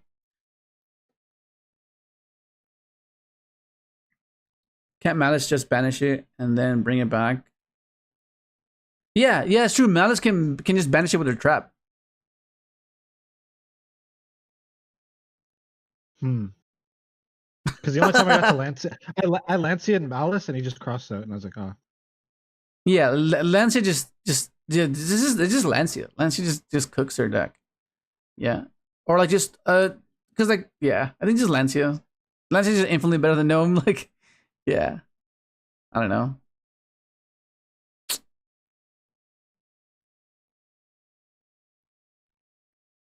Are we gonna? Yeah, well, we're just trying to figure out if we can make any changes to the deck, because, like, if you saw like in the match where I just like spot removal was just something so huge, and as much as like Vermillion seems like very like, I mean, it's better than nothing, I guess. it's better than nothing, you know, like unless you did want to play Quibelt as like the next turn, right? Because a 7 is a little easier to get to than a 9, I guess. Mm. And you just use Quibelt to sort of like, if you're only using it for turn 3 anyway, you probably shouldn't be locking yourself into machines yet. Yeah. Oh shit. Take out the talents? Okay.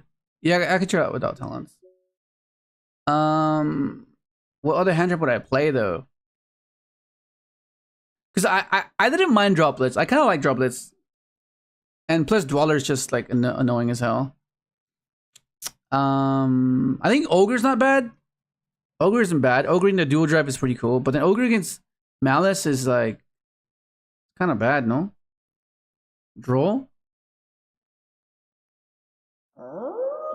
Oh, Kiefer. What up, Kiefer? Mourner Ogre. I feel like Ogre can go in second. Yeah, because I think Edward mentioned that too yesterday on Saturday morning.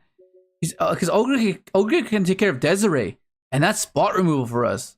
So yeah, this fits what we want to do. Like if we top deck it, we can Ogre something that activates, Ogre dual drive. You know, so yeah, I think Ogre might be it. But I do like Droll though. I do like Droll. I know it's bad against Malice, but like, there's so many times where if I had Droll, it would just end turns a lot of the times. I was like, oh shit, that was that good? That's pretty crazy.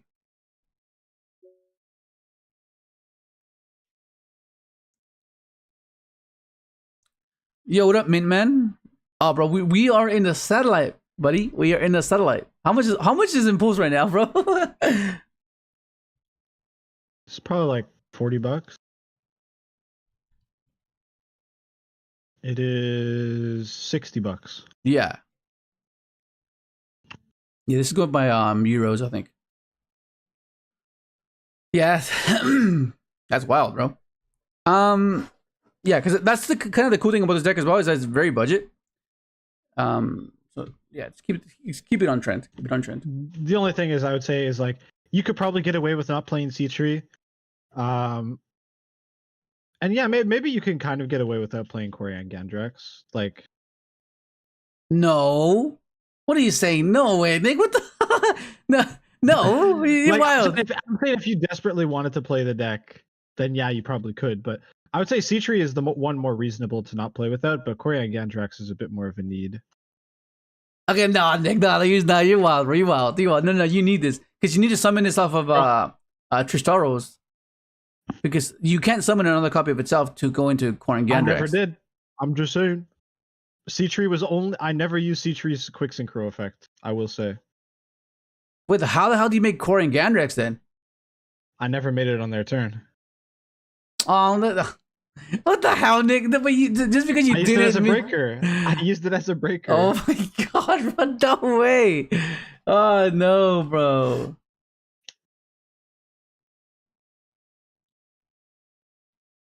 What a review, bro. I was playing the deck in a more streamlined manner, I guess. I'm trying one black laughs in the main deck. You can set it or discard it with something like Fateful Adventure or Droplet. And with Droplet, it'll prevent trap responses. Yeah. What up, Walter? Ogre is not good anymore with twins. Also, Dual Drive can detach cards from seas to dodge Ogre. Yeah. I mean, I guess it depends what they start with, right? If they start with Fiendsmith stuff, yeah. But usually, if they normal summon you negate the summon of that, so they have to extend with Raizio. So let's say, yeah, because the moment they get locked, the moment they special from hand. So when they normal summon, you stop that from them getting the body. So that means they have to extend with their hand, so they can't. It locks them out of the Fiendsmith stuff. So you just deal with Dual Drive, and that should be okay. But yeah, I can see if Ogre's your only hand trap, yeah, they can just detach from the Caesar as well.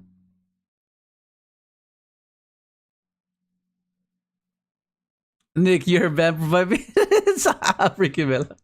Oh my god. I mean, if you don't play a C3, probably don't play Corian.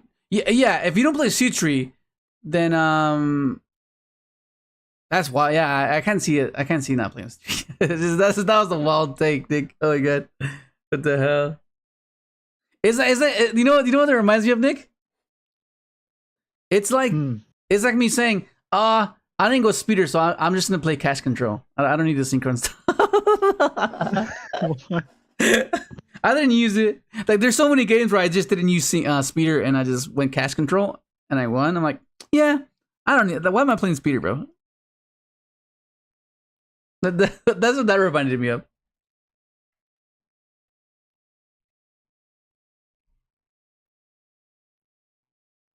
Yo, what up, Chad?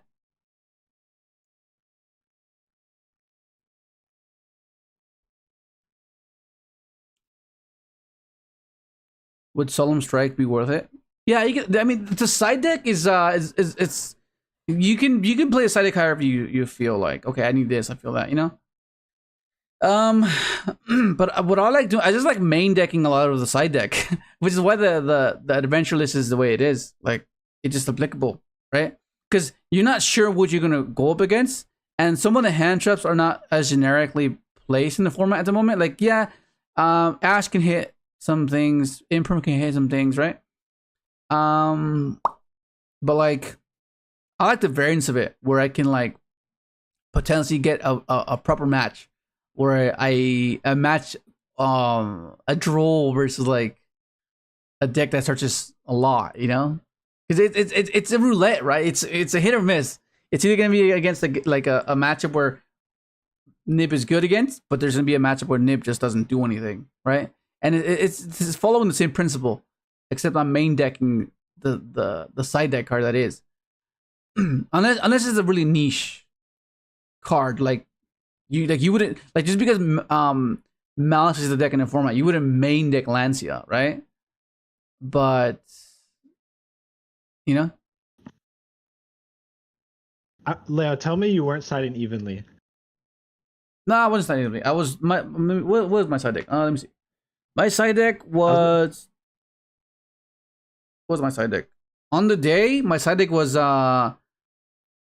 Lightning Storm, Duster, Rivalry, Gozen, Lancia, Eclipse. Okay. I feel like because if you were playing the Bestials, then lightning storms were like terrible. No, I mean, yeah, you can say that. Oh yeah, if you drop Bestial, then if you draw into Storm, you just cooked. Yeah, no, but it's just against Fiendsmith Ryzeal, my hand was Druis and Nib. You know what their end board was? Empty. Yep. Yeah. Yeah, but you want more cards to deal with. Like, wait, are you saying that it made your Lightning Storm redundant? Oh, I didn't play Lightning Storm, and Oh, I did not miss not having it. Okay, yeah. Right. A card that I'm considering plays Legadia, Monster Pop plus draw. Yeah, that It's hard to make a 12. Sure. Yeah, this kind of Legadia. Yeah, I saw a few builds playing this as well.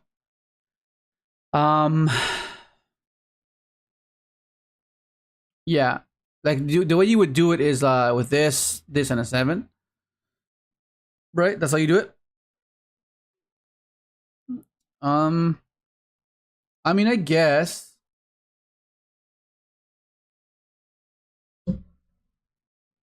Definitely not good choice, but I'm gonna try Book of Lunar Eclipse over regular Eclipse to bypass Ash and not have my cards go face down as well. Oh, that's true, huh? Because we could discard cards. A lot of good discard, right?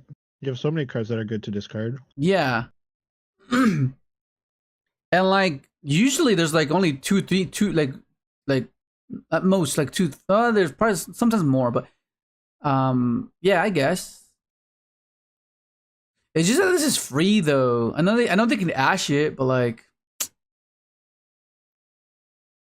I mean, I guess. Yeah, I guess it's fine. You're playing Imperms and Droplet. I feel like your least worry is going to be like a detonator. Yeah. But I feel like if we're signing this, it's like we're like kind of want to main it now. Because like it gets the Smiger to the grave. It gets the Theisfern to the grave. So it's not horrible, I guess. Sulfnir and Sulfador both work in the grave as if they were in the hand. Yeah.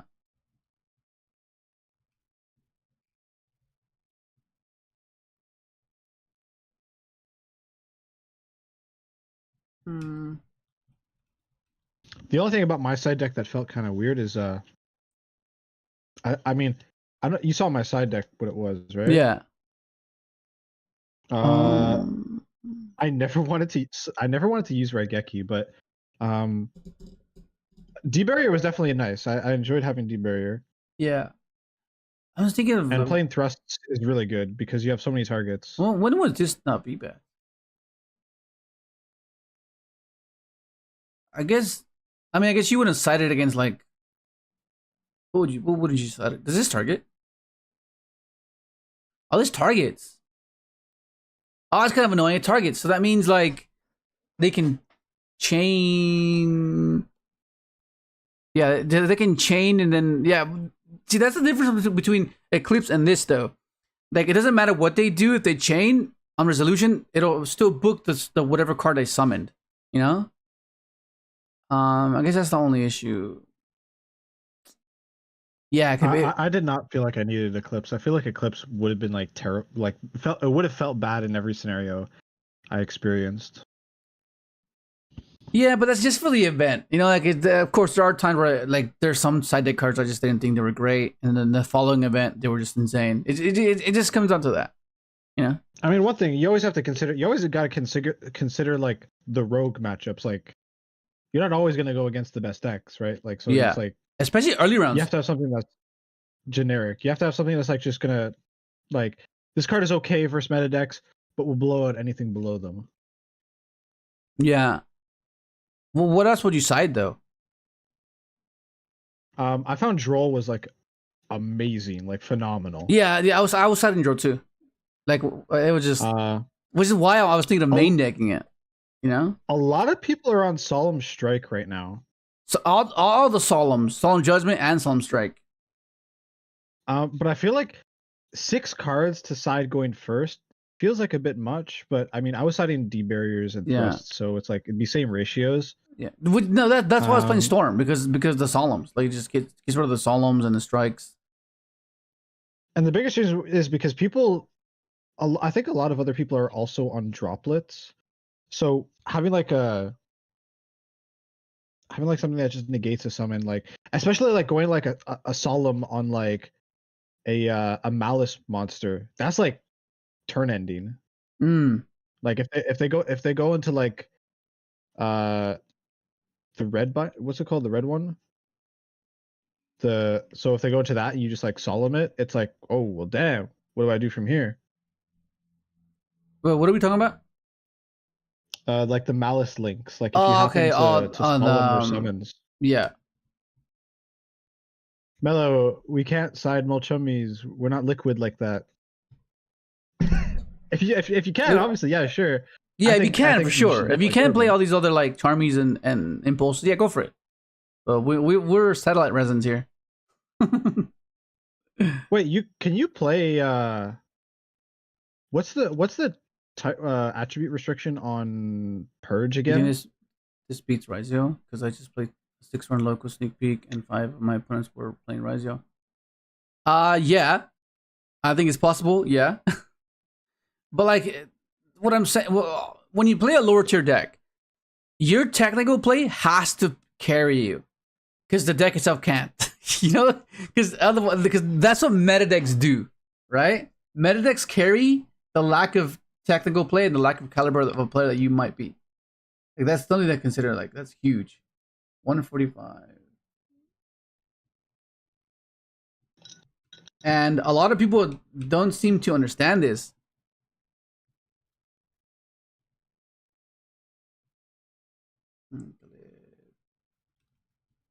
Right? Because they play a deck and they don't get the same success as someone might be having with it and disregard it. Like, oh, this deck sucks. Where you forget to take into account the technical play, right? And all that comes into play because the lack of insights, the optimal interactions, the combo recall, right? Like you have to understand a combo and know where to pivot and know how to present that pivot. Otherwise, you're going to be reaching a dead end and you can't have access to that pivot that would have gotten you an extra extender. And yeah, but like for the most part, the first thing that comes to mind is like if you start with this versus detonator, like it's kind of cooked, yeah. Because like they just pop it, and you don't get your search. I'll show you an attempt in the next video. I go up against Yugioh voiceless voice. It's still Yugioh. He does the whole full Yugioh board, except they have voiceless voice as well. So it's just crazy. I'm like, oh my god, you'll see it. It's crazy. It's crazy. And then what was your opinion there? Like, I guess because you said you weren't too a fan of talents. Oh yeah. Talents. It seemed like the like if they ask you, talents is amazing. If they don't, talents is just ass because they just have like imperms that they'll just save for their turn. So or they just imperm you and then you can't even use it anyways. And by the time that you were able to use it, you draw 2, and sometimes it can pay off because you could possibly extend. But for the most part, you've already extended as much as you could. So that's just redundancy. So I guess what you hope to draw is non-engine to hinder them on their turn. But yeah, thrust is good. Thrust is amazing. It could get you, so it literally gets you like almost anything you'd want in the deck. Like, because you have foolish, right? Like foolish, it just gets you to foolish, or it lets you play like side cards like subversion. Right. So a thrust would seem so much better to side in terms of this deck compared to like talents. Yeah, Kurikara has been seeing a lot of play lately as well. Like Change of Heart too. Like I would have Change of Heart. like if I had changed a heart out of all those games that had talents, it would have been so much better. Because I was waiting to steal, man. I was waiting to steal things. Like in that game versus Voice's Voice. If I could have, if that tactics was not Voice's Voice. Oh no, yeah, fuck. Never mind. I'm fucking spoiling it. I was talking about freaking the Fiend's Monica deck. Ten Your Heart would have been good, but then it's only at 1, so it's like. I believe her can play Rope Purge. I pulled 2 of the new meows. I got Saki, then traded for the 3rd. I didn't want to pay for those cards at all. Nope, he's locked in the water. Trust? How was Blackers? Yeah, it's pretty good. Yeah, it's pretty good. I mean, I didn't get to do it. Majority of the times it was just like cluster and infinity control, you know. This is there as a contingency, but I feel like if I don't play this, then I wouldn't be inclined to play Quandex, because that's like the main reason why this is there. So if I take these 2 out, that opens up my extra deck 2 slots. At which point I would want to try maybe the Vermillion Dragon mech and maybe Legadia if I were to cut these 2. Yeah, I think that's what might be thing.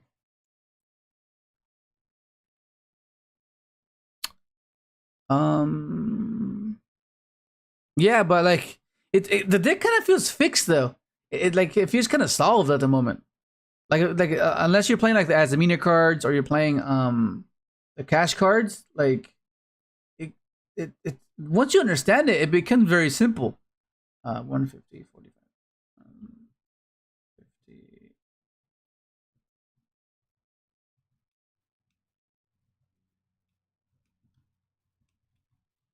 You know, because there's not much points of deviation unless post resolving this and post resolving this, right?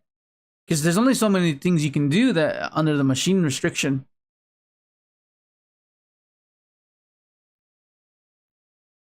Yeah. Well, I can't test on here because Omega's bugged. So, and I hate playing on Yugioh Pro because Yugioh Pro, they just scoop. Like they're just like, I'll be like freaking trying to combo off like to the best of my ability, and then it just end up scooping. I'm like, oh my god, what a waste of time, bro. But I guess it's better than nothing. So let's just, I guess, open up that.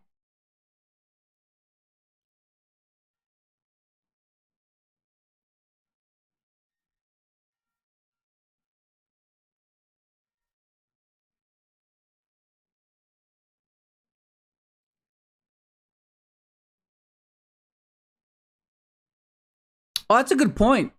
Ovo.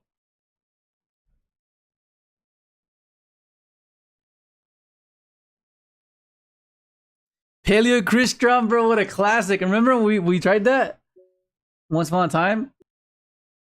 Hectic. Okay, let me open up this.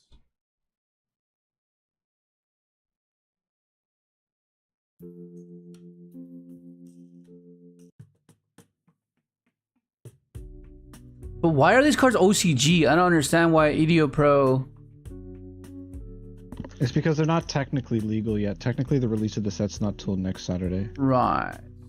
That means I would have to play like an OCG and stuff.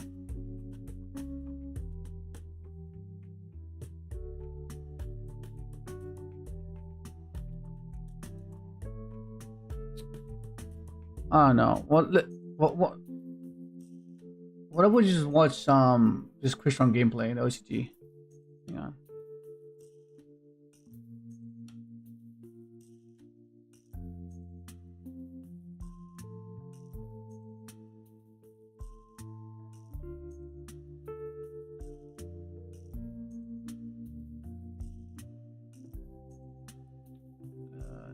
This.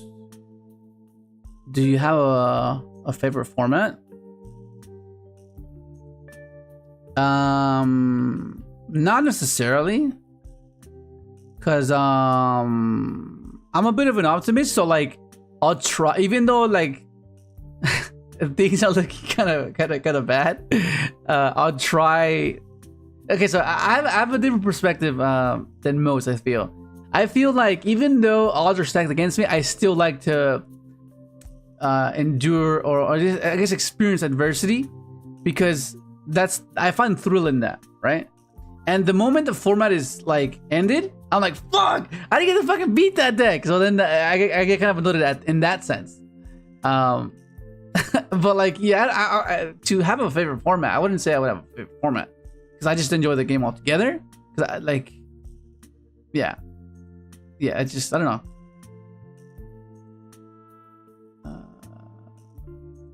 What's this?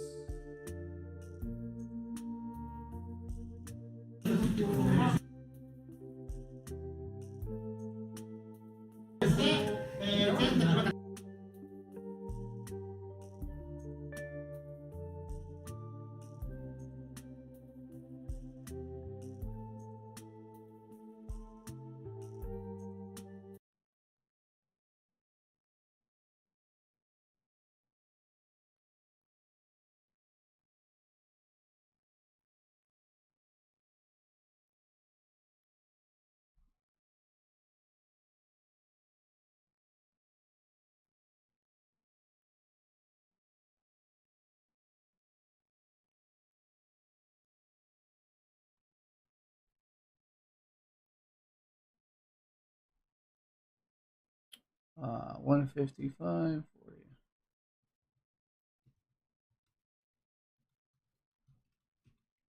Okay. Let's just watch some of this gameplay, bro.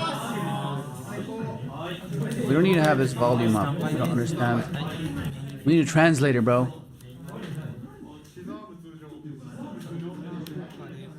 Okay, Crystron.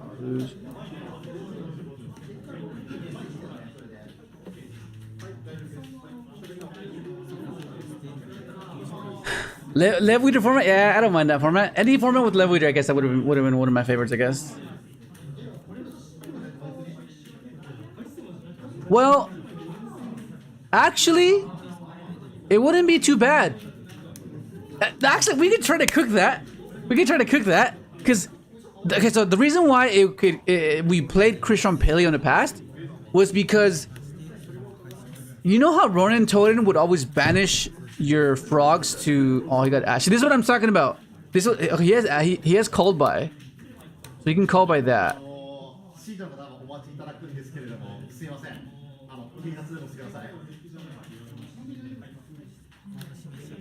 He calls by that. Okay. Yeah. So the reason why it was good in back then with Paleo is because Ronin Totem would banish your frogs to summon itself back to make Toad, and then you would have an infinite amount of frogs, because Ryan would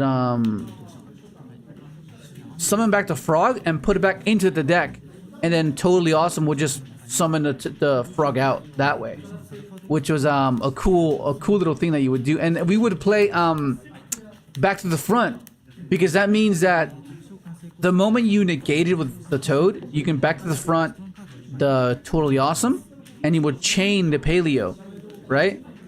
And you would have another negate that way, which is pretty cool.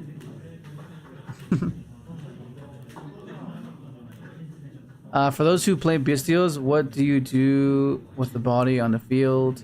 Just go into SP? Yeah, usually that's what happens. You just make an SP or something. You just make an SP and... yeah, and double spot removal, I guess.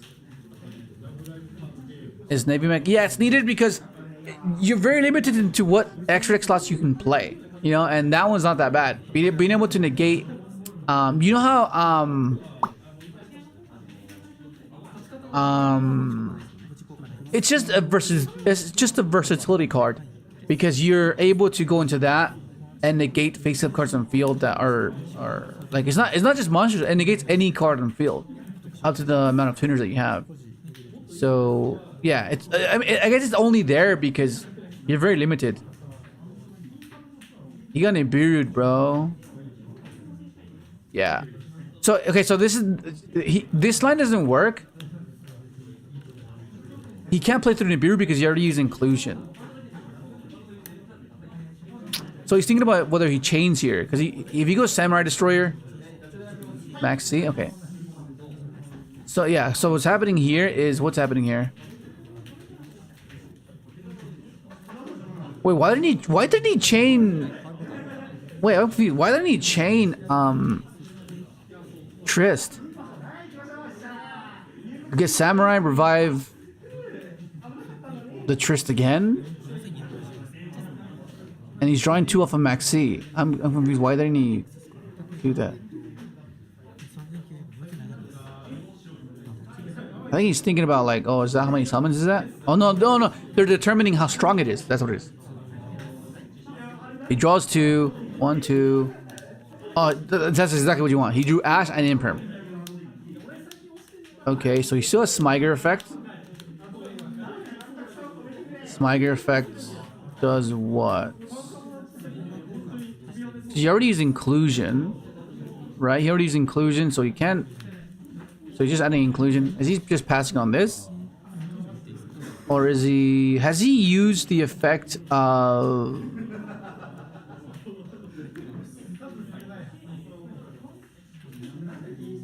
Has he used the effect... Suffolder?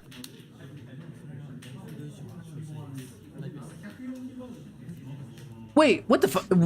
Has he not used Search with Inclusion yet? I think I missed that part. I was talking. You thought about playing both traps? Yeah, Impact. Initially, I was playing Impact as well. Because it's more so for the protection. The targeting protection. What I noticed is that whenever you dump the cards you need to dump off of Sofodor, you're like, oh, what do I dump now? And just being able to dump the impact to give you a bit of protection from targeting is huge, right? Stopping an SP is something that comes up when you don't have cluster. Yeah, stuff like that just comes up, and yeah, and then reborning is not the worst either. You just need 1. So he has Impermanent Ash, and he added... Oh my god. Ads, bro. Artificial intelligence. AI.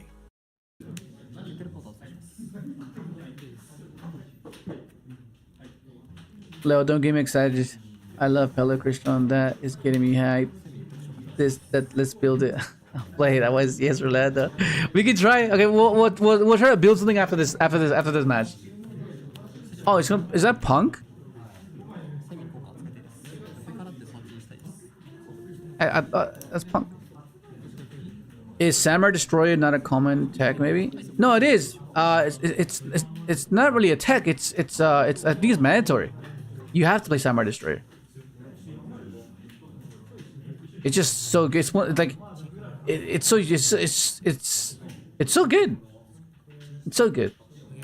Imperm. Why do I feel like that's not gonna be enough? That field spell just doesn't seem that great, but it's like he just draws 1 just because he used the effect. Like that's crazy. So like yeah, he has no interaction. He's just hoping on these 2 interactions to stop him.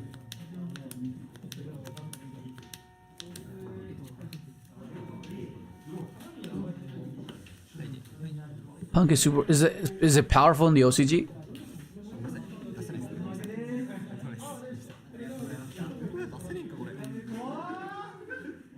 Wait, yeah, he didn't normal summon it, right?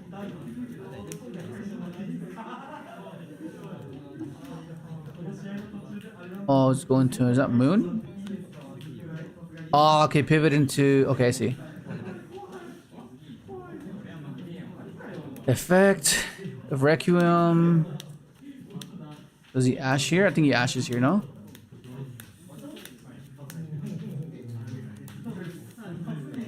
No, I think the guy's thinking. Okay, let's resolve. So what's he going to stop? He might just be saving the Ash for his turn, maybe? Because what is this guy gonna do, actually? Like, what is this Punk Fiendsmith deck going to do? Akuma, send Graver.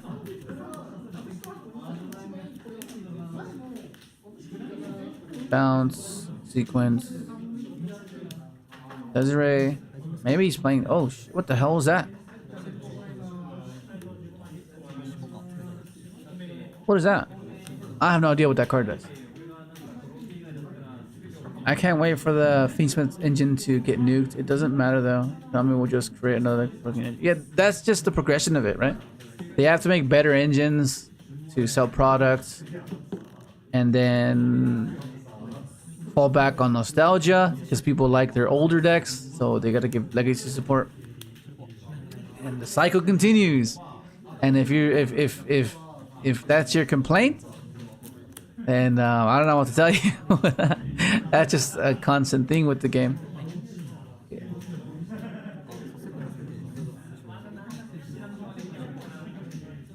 Yeah.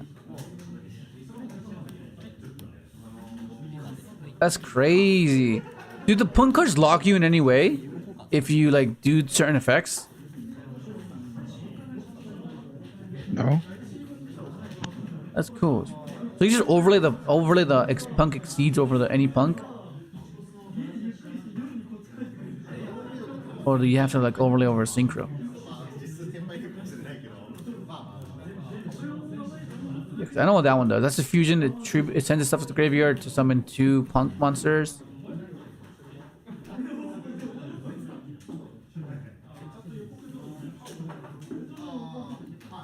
Yeah, punk's cool. I like punk. I like it because they play teleport, and it's an extender, which is cool. Bro, next ban list, all I want is a masterpiece, level leader, heavy metaphors, global, dandy, brilliant fusion, and block dragon. Not asking for much. That's a lot, Velo. I'm playing future fusion in my Edison deck with Stratos and Plasma. It just seems so good.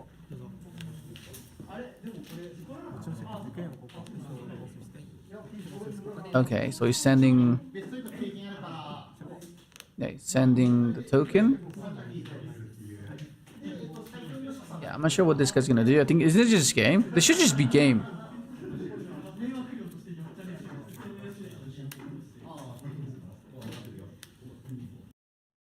HCF Life Insurance gives members up to $1.5 million cover to help protect their family. And now, Kate gets... Oh, there's a timer right there. They have a timer for their thing. I'm assuming that's a timer.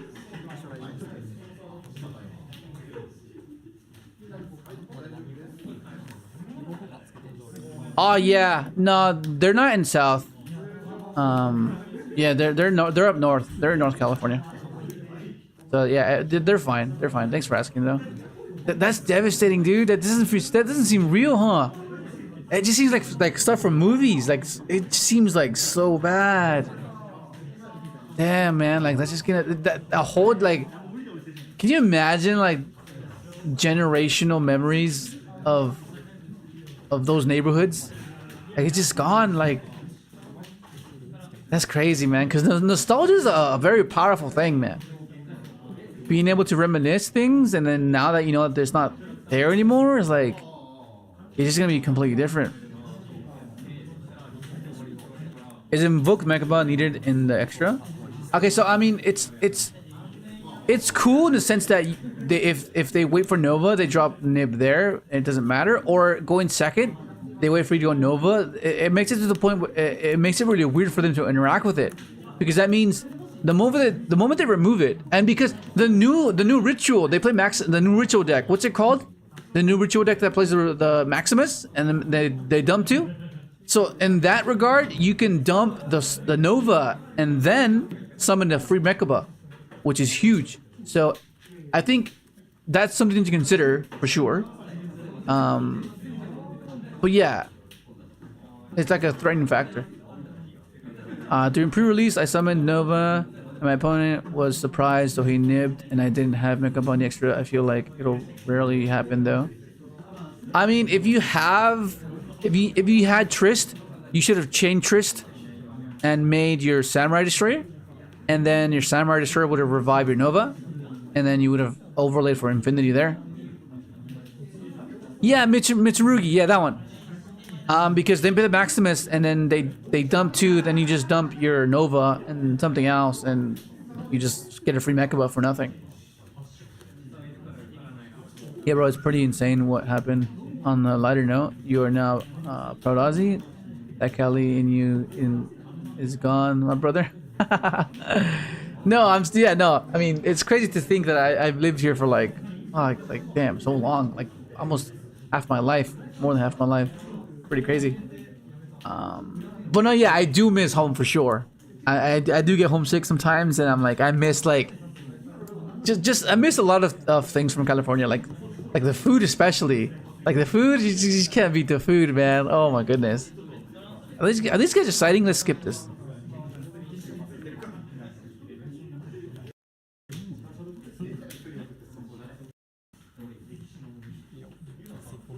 Okay.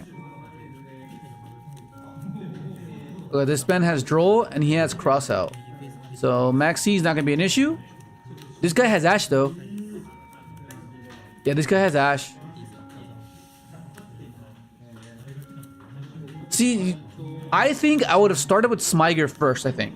And have him Ash the... You know what I mean? Have him Ash this. Because now you're at the mercy of them having Maxi. Because now the Smyger's redundant, right? See, now if he has a Maxi, he's cooked. Because then he's forced to like kind of pass on the half board. But if you were to go Smyger, Link off, Surge, Sickle, Ash... You know, it's a way to kind of bait an interaction, right? Like, oh, does he have it or not? One of Crossout, by the way. Yeah. I remember when my little cousin thought you were Rey Mysterio. Rey Mysterio, what the hell? Okay, yeah. Yeah, so now it's just standard combo. Yeah, the deck's very simplistic in the sense that there's some cool things you can do and I guess out clever your opponent. In regards to, oh, does he have your inclusion? Does he have the Sofador? Does he have the Trist? Like that type of stuff, right?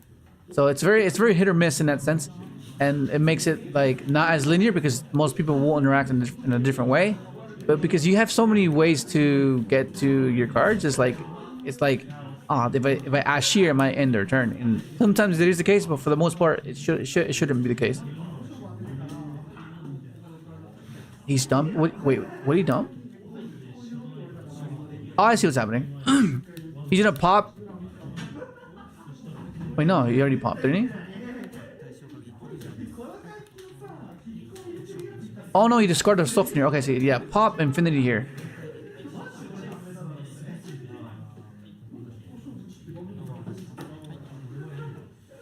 Oh, is he just going like simple route? Banish. Oh, he's baiting him into nibbing here. That's what's happening. He's like, nib me, I dare you. Nib me. That's what he was dead. Fuck. What the disrespect, bro? He's like, are you dumb enough to nib me here? Oh my god, that's crazy. That's like subtle Yu-Gi-Oh trash talk. Like, are you dumb enough to do it here? Oh my god, no, that's crazy. That's hilarious. Yeah, the trap. Okay, so this is not bad. It's enough. It's not meant to outright win the game, but it's enough to turn the game into like a grind game.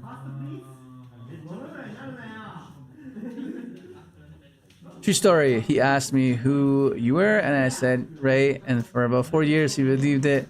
What can I say? A lot of Crystal Blur just rely on inclusion in 5. Yeah, freaking mellow, bro. Hilarious. Okay, set. It's fine. Okay. Oh, something. Another thing I was considering playing. It's the the chronograph cards. The one that they're pendulum cards. The one that if monsters you control were destroyed, you can summon them. One of them, what is it? One of them adds another copy of it. One of them summons a monster from hand. I can't remember. Chronograph and astrograph. I think that's what it's called. Because all of your stuff destroys, so you can just summon them and then so that's something to consider as well.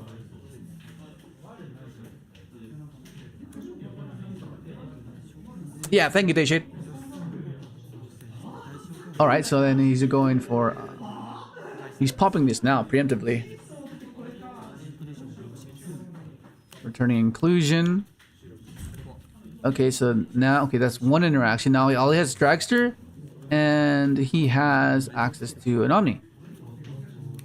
Is that going to be the new Punk card? It is, right? Oh, that's right. That's a new Punk card. Banish a Punk monster, summon itself. And doesn't it add or special a Punk?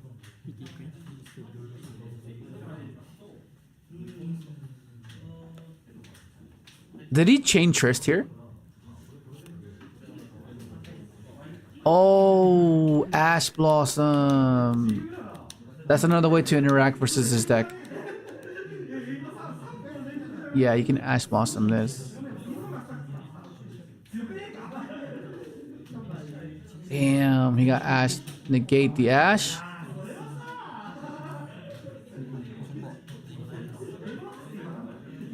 What am I confused? What just happened? Was the Ash already there? Is that from last turn? Oh, he's not using Trist. Is that what happened? Yeah, the Ash must have been last turn. Okay. Is that Ogre? That's Ogre Dance, right? Discard itself. Add a Punk card.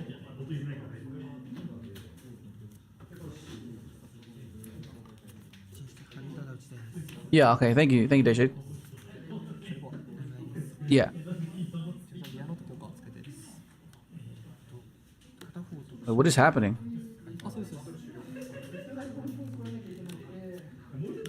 What?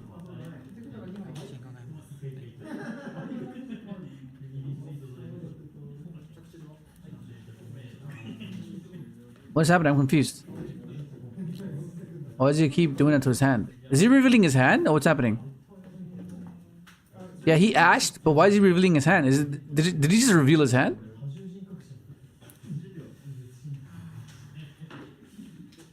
Yeah, this guy's playing Mechaba. Yeah, so he's playing Mechaba. Hilarious.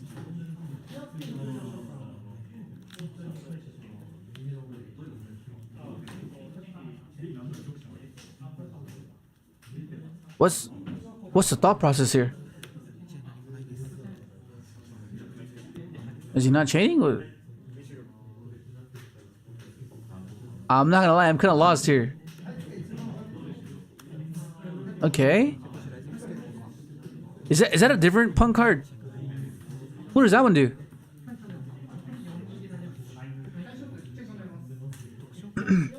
Yeah, like, I mean, I guess he can go Dragster here, but like, what does Dragster do for him?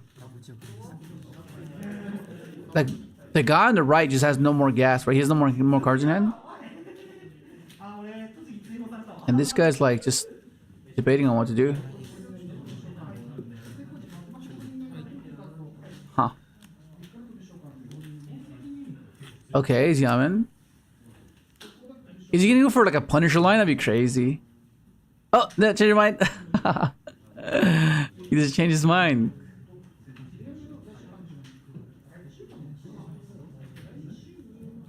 Okay, I have no idea what that one does. It's a level 3 though. And he still has his normal summon, right?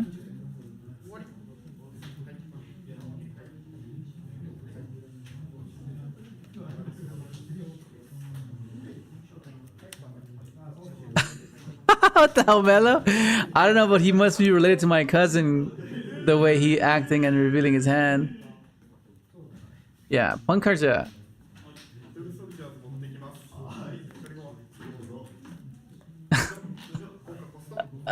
I'm not sure if any of you have a player at your locals where when every time you play them, they take so many things back. They're like, oh no, okay, I can't do that. And then just like nonchalantly, they just like take their cards and take their play back. But you can't really say anything because they're like they don't mean any malice. They're not being like, they're just playing the game in their own way. It's like, what the hell? Yo, what up, Virgil? Nice. Yeah, Citri's like one of the more expensive cards. Everything else is fairly cheap. Like Infinity, Nova, they're all fairly cheap. Yeah. Yeah, nah. Like even if it's logos, bro, no takebacks, bro. No takebacks. I didn't come all this way to just straight up let you take something back. I mean, because when you go to logos, right, you're there for a few hours, right? You're there for a few hours. So like, and plus it develops bad habits, right? Because you want to pre-establish a competitive environment, right? I'm not saying to the point where you shark for every little thing, but you just things like takebacks, like, oh no, you already did that, you can't take it back.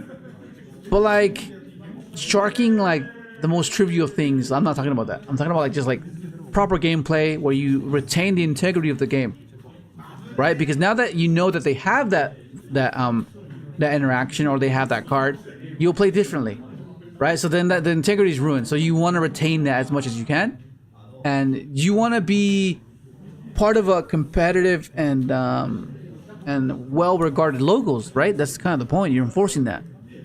Like I get when people say it's just locals. Well, yeah, but like you spend majority of the times at this place, right? I mean, of course, Dueling Book is a platform as well, but locals is where you go to play and you go to test,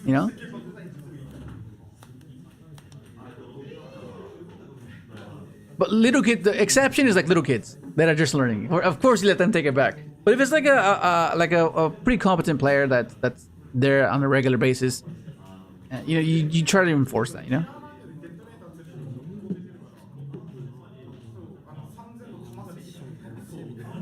Crystron Corner is Corner Gunner is expensive. I'm trying to get it cheap. Yeah, I would take a kid's lunch money if it was local. No, I would not. I would not take a kid's lunch money, bro. You crazy? Dang, brother, I would stop letting them take it back. I just adopted a bunch of like pack. What if the kid was on stun? Oh hell no, man! It's to the death, bro. I saw how he let people take things back, and I went along with it. Yeah, no, I get it, but you have to understand it's for the content as well. Like in the sense that you want to be perceived in a certain manner, right? I'm assuming that's what it is. I'm not assuming his philosophy on perspective, but I'm just saying like you want to ensure that you retain a certain competitive aspect to your locals. Right, because it's an environment that you're almost always there, So it's like, why wouldn't you want to uphold a certain reputation for your locals, right? That's why the locals get a bad rap sometimes. Like, oh, it's just locals. But if you have a good competitive locals, it's like, okay, then it makes a little bit more sense, right? Because it's high regarded. Like some of the locals back home, there's a lot of good players there. Like people that have gone to Worlds, they got a bunch of YCS tops. And whenever you go to the locals, it's like, oh crap, it's the locals, like it's freaking competitive, like damn, it's insanely huge.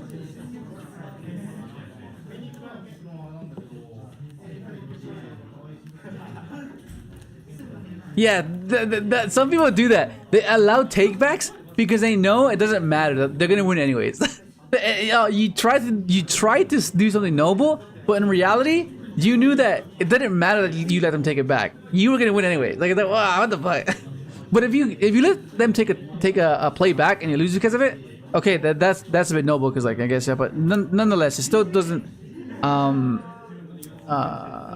change the fact that you want to uphold a proper OTS store, right? Because in the long run, they'll learn from it, right? Because they'll remember the mistake they made.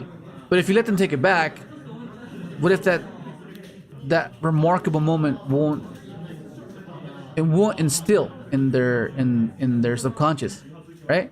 because they'll keep repeating the mistake over and over again. But the moment that you say no, you can't, it kind of like, oh shit, okay, I'm not making that mistake again. You know, there's so many times that happened to me where like I made a mistake and it never happened again because I got checked on it. I was like, oh shit, okay, now I know. By the way, I know a YouTube page in OCG land that has the best Crystron player, and he almost never loses. I can really appreciate that a lot, where they just know their deck inside and out, right? It just shows the conviction and effort and appreciation for their deck, you know? It's like, you know. But the most reductive thing to say about that type of player is like, oh, you only won because they don't know what your deck's doing. Oh my god, that annoys the hell out of me. Oh my goodness, that annoys the hell out of me. Yo, what up, Exodia? SP. Which reminds me, I gotta after this, I got to go to the post office. I gotta mail out some cards, man. I found some cards in my bulk. I was like, oh, these are worth money now. The true satellite mindset, bro. Scavenge through your bulk once the format has shifted, and you might find gems.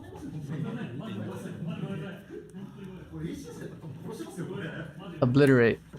Yeah, you're obliterate.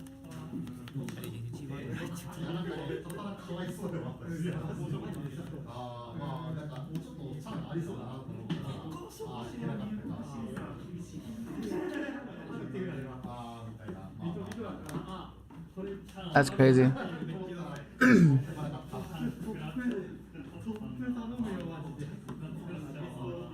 Oh, he's just reading the Crystrons. Yeah. That's like the initial thing that everyone dreads. Learning new cards. It's like, oh, I don't want to learn new cards.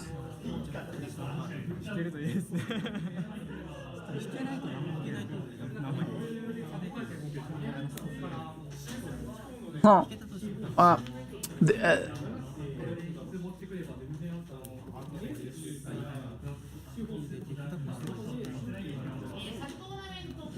Okay. This card just got released, right? This one? This link? What does this link one do? Do any of you guys know what the name of this link is? I'm pretty sure it just got released, right? Or is it old? I'm loving Crystron and having so much fun, but Synchron will always be Bay. Librarian is Bay. Yeah, like yeah. C-Tree? What the hell is a C-Tree gonna do, bro? He's gonna get popped by the Sofador. Most likely. Yeah, I think it is. That what is that what it's called? What does it do? What is the link on field of the punk player? What does it do?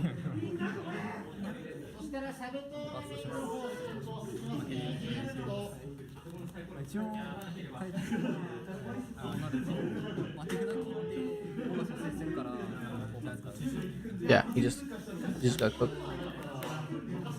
Yeah, I think Crystron just lost. Okay, how would we do the paleo deck though? That's crazy. I don't know. I'm not sure how that's gonna work.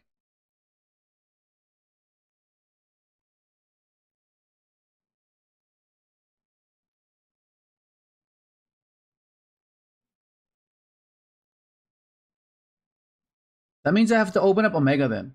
Cause yeah, open up Omega.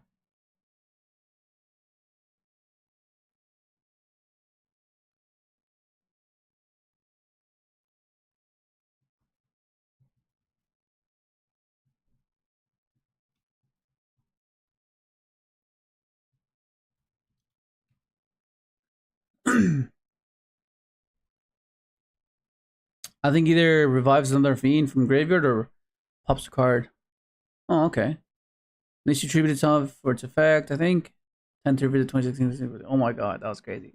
That's crazy.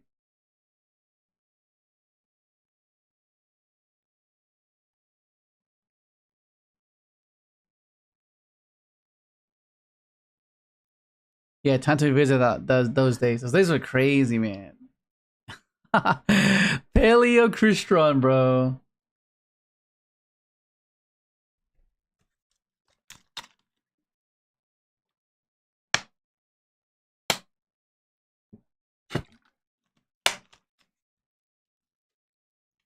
Yeah. I still need to get 2 more Tristo because I only have 1. No, almost no one pulled them, so it's like pretty hectic.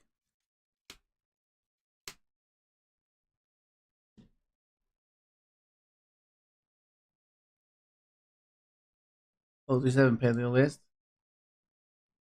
It'll have to be different though because now we don't have Ronin Totem to banish the frogs, so it makes Ryan how do you guys pronounce it? Ryan or Rion? Because I've had a few different mixes there where people say Rion. I've always known it as Ryan, like a Ryan's belt type of thing.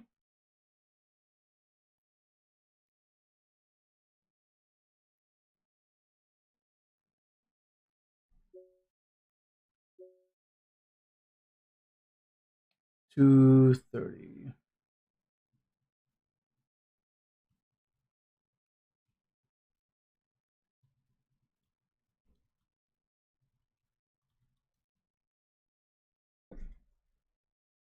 Okay, so Stop the cap. would have fallen. Okay, so let's say we play the standard engine, right? The standard package where we need to play these cards. We play this, this, 2 of this, 1 of this, 3 of this, 1 of this. So like that's like the core, yeah? Oh no, where's Citri? So like that's like the core, yeah? So we have this. Well, actually, these should be down here.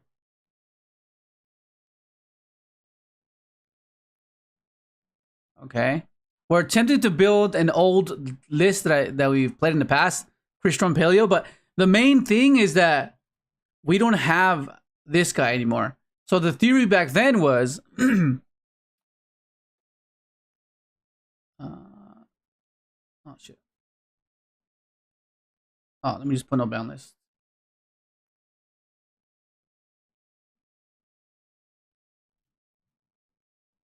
So the theory back then was because Ronin Totem would banish the frog to summon itself back, you would enable the effect of Chris and Ryan, right? So then you would end up in an attrition style of a match where you would keep putting stuff in defense mode with your matrix, right? And then you would have right, that's how you would do it. You would go like this. So you can understand the concept of how it was back then, right? So the whole point, get your stuff going. Discard waters because you can discard the. Oh, where's Diceburn? You can discard the waters with the Swamp Frog. Special and go for totally awesome. But the difference now is that we don't have Ronin Totem, right? So Ryan is like, it won't function the same way. So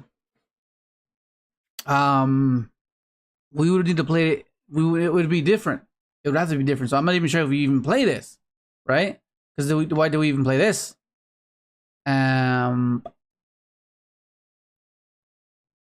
Wait, does this miss timing? Let me try. Does this miss timing? If I were to do this, let me try something. I'm sure if this miss timing.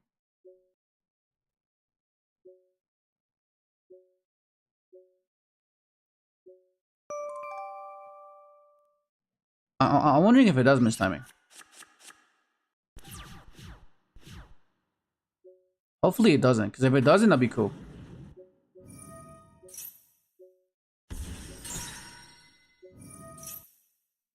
Oh, okay, it doesn't miss timing. Awesome. So I guess preferably, you would want to open up with a purple, no? Because then you do this. Just add this. And you're asking yourself, why am I doing this? Oh, actually, you know what? I just realized Kyle was talking about this with, what's the Ice Barrier card? The new Ice Barrier card that reborns an Ice Barrier. The one you it's an Aqua. You Ice Barrier. Oh, whoop, 2 R's. Mirror Mage. There you go, Mirror Mage. Mirror Mage. Mirror Mage. Why isn't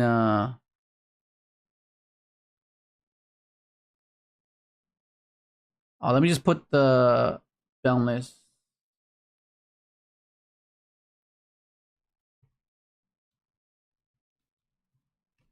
Oh crap! I hate when this happens. Freaking Omega Man, you letting me down. Hang on.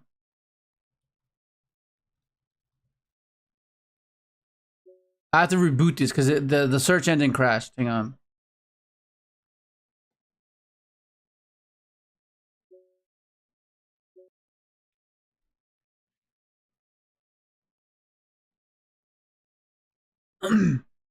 yeah, I'll just put the archetype name.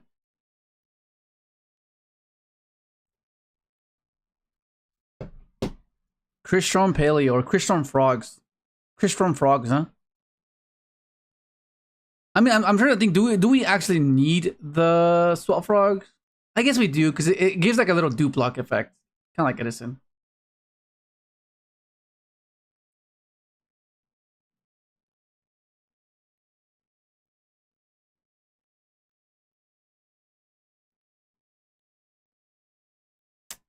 Oh, the music. Why did you stop adding the music to your videos? I don't know. I mean, I could put it back if you want. I'll try that in the next video, like the next deck profile, where I just like subtle background music. I can add it back. Just type Ice Barrier. Okay, Crystron Paleo. Where's Crystron Paleo? Crystron Paleo. Okay. Ice Barrier.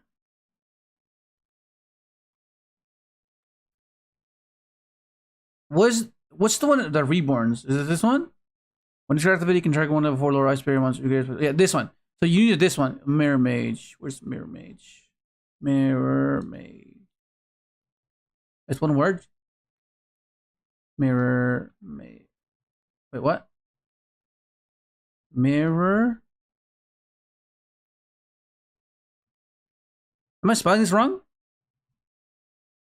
Mage. Ice Barrier. It's a level 2. I know it's a level 2.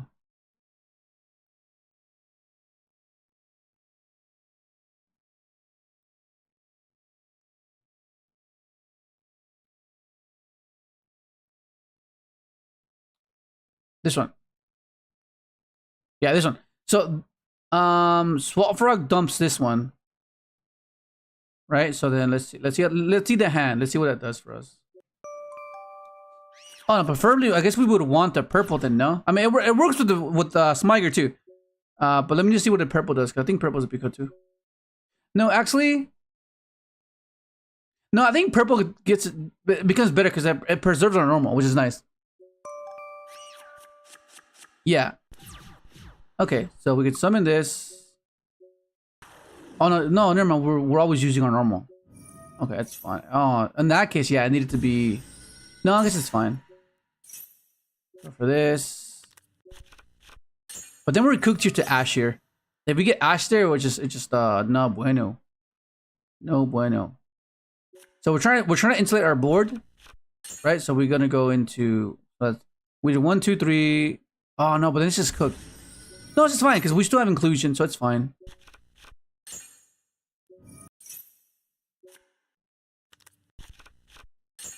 Yeah, because we are on how much?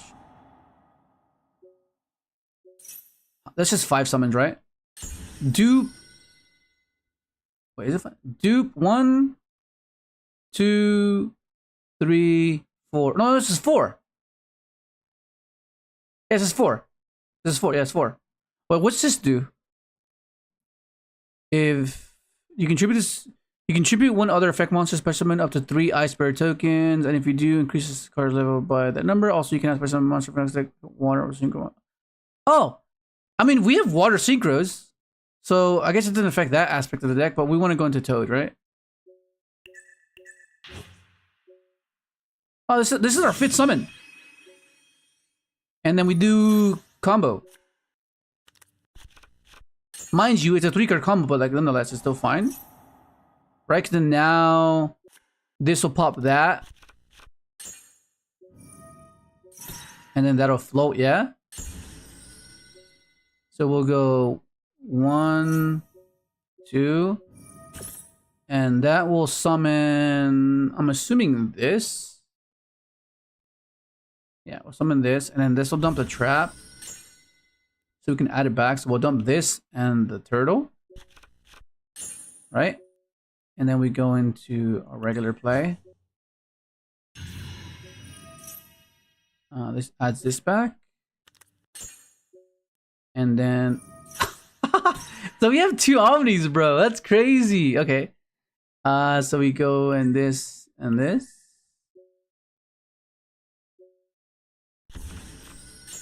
And then we go for this. Oh, we need infinity. That's pretty cool. Okay, that's awesome. Okay, so we need infinity.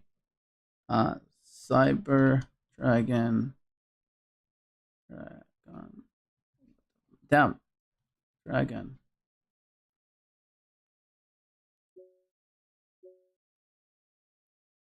I mean, I'm not sure how many toads we'll need, but yeah, but I'm not sure if we need Ryan though. I don't think we need Ryan. I don't even think we need dupes as well. Yeah, I don't think we need dupes, but I feel like we need to max this guy out for sure. Wait, why can I? Am I like? Oh, it's broken. Am I blind or something? There's only 2 of this, right? Oh no, it crashed. It crashed. Freaking hell.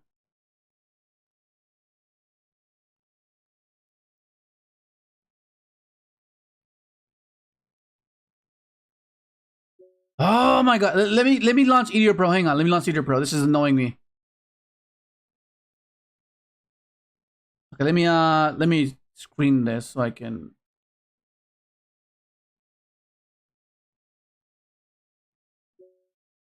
Yeah, that's not looking bad. Actually, that's not looking bad at all, bro. Let's open this up.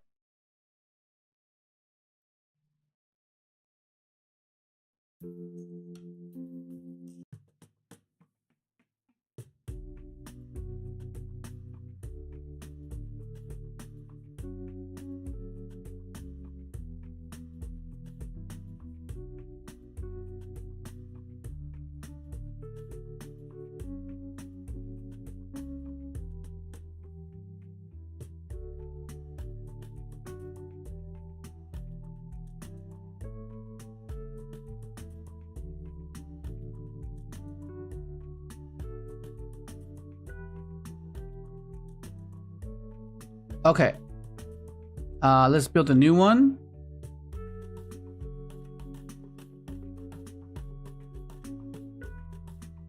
I'm not even sure if you play the traps though, no? Okay, so we don't need enchant. Oh, we don't need this. Oh shit, I'll add it back in a minute. Let's take out all the non-engine and then we'll build off just the engine. Take this out, take this out. Is there a way to add more of these copies, or do I have to like drag and drop? Okay, sorts.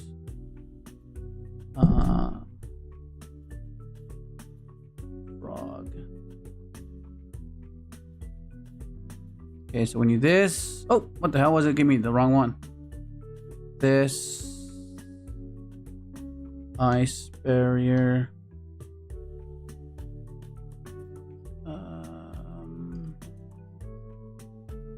Oh, I missed it. Two. Yeah, this one. And then where's the spell? can try to go for. Hang on.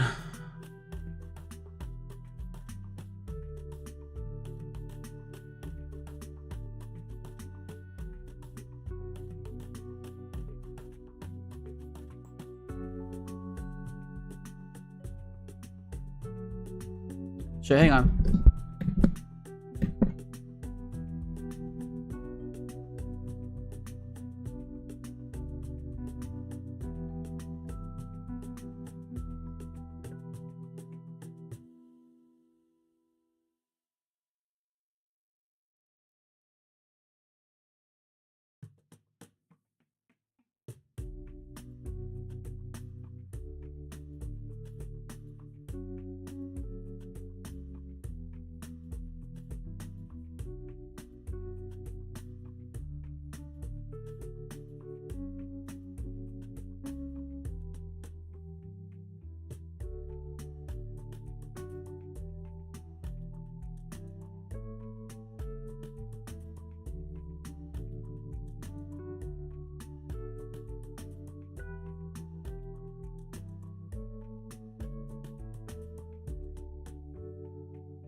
That's hilarious.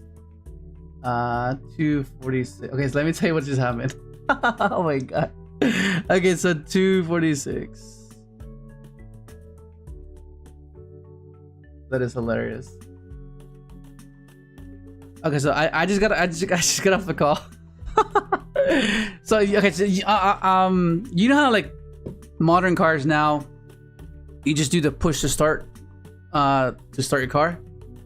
So apparently, oh my god, they forgot their key, and I guess the car didn't notify them that the key wasn't in the car with them. So I think they left the key in the house. So what happened was they drove off. They drove off without the key. So the key's here, and it told me, oh yeah, like we don't have our key, and that's what they were calling me. I kept ignoring it. They kept calling me. And then finally I answered, and basically they're basically stranded. So it's all sorted though. Someone's already gonna drive it off to them, and it'll be fine. But that's pretty funny. That's so funny. Oh my goodness. Too hilarious.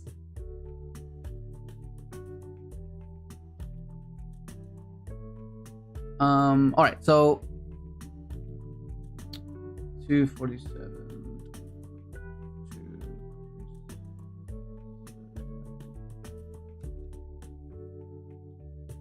All right, so yeah, where were we? We're here, right? So let's see. Let me read some of your messages. Okay, don't use it. We are cooking. Okay, I think we don't need dupes. Sulfur can discard Adventure monster, by the way. Yep. Just hoped stop on stream. I just ordered the Crystron deck. Crystron cards is Iceberry engine or Adventure engine. No way to go. No, we're just testing out different things. Because where's the freaking toad?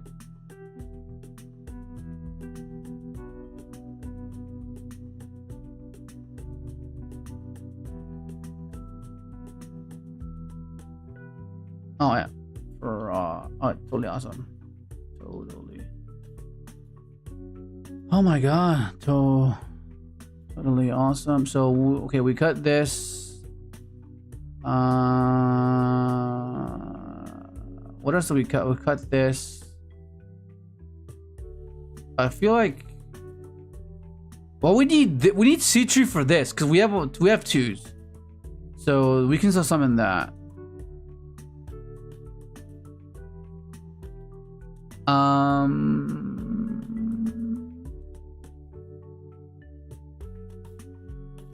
Let's make our list different from everyone. Bro, that was flowing. Are you going to still play the traps or just the frogs? I'm not sure. I'm not sure if we play the traps. I mean, we could play the traps, right? But like traps go in second, not too crazy. But I guess we can pair them with other like strikes, right? Like summoning this, setting strike, and a paleo, right? Seems okay. What about ABC package? ABC package? What the hell?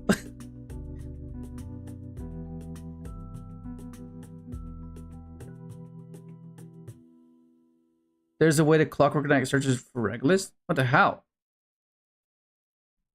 Regulus was already discussed by Brother Brazilium? Who the hell is Brazilium? Yeah, okay, so let's do that sequence again. Because I think now it's pretty insane what you can do with the board. Okay, you can do it! Ideally, I think it's best. Well, actually, we're not playing dupe anymore, so I guess it's fine. So that means it's just this and this. What does this get us? How do you?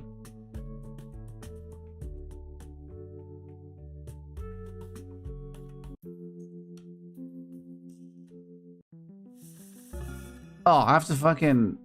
How do I? Oh, hand setting. Okay. Starting hand. We'll put 2. Don't shuffle. Okay.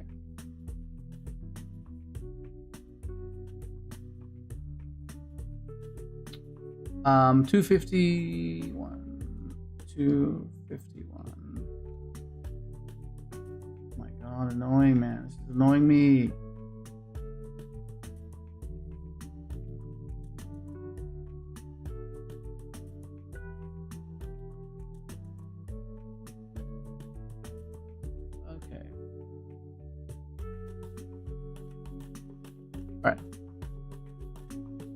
Start. Okay, so let's say we have this combo.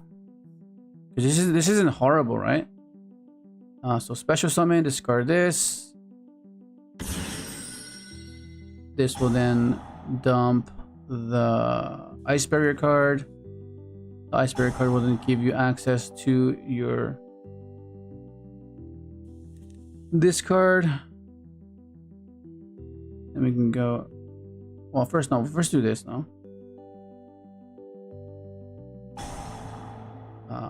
Yes, revive this. Okay, so we have our Omni here and on 3 summons, which is cool.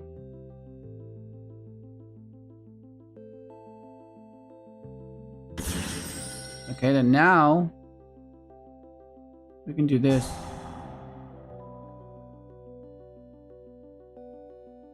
It'll give us this. Go into clockwork. Yeah, because not something dupe makes a big difference as well.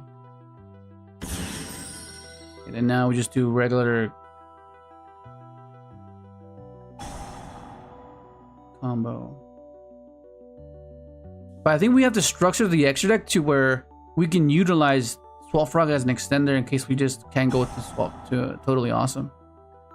Because the guy's a tuner, right?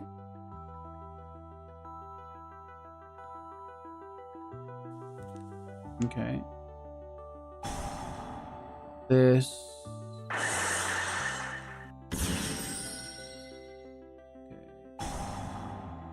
Okay. Since we want to get access to the trap and Smyger search the spell, we have to dump the trap and we have to dump. Where the hell's the trap? Fuck! I forgot to put it in. It's fine. We'll just say this is the trap. Yeah, we'll just say this is the trap. We'll dump that, and we'll dump Christ. Yeah, I forgot. I accidentally clicked it off. So then now we do this, and we have double Omni.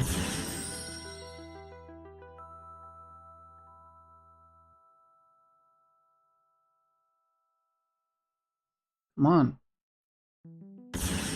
And you know the cool thing about the Clockwork Knight is that it can so just imagine this is the trap, okay? Clockwork Knight can reborn Dragster, which is hilarious. And then we go effect of this, popping this, summoning out our 2 5s.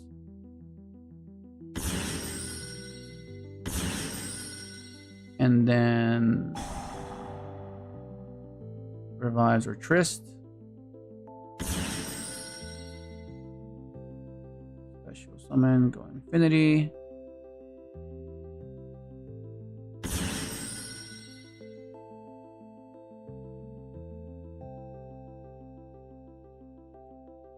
Okay.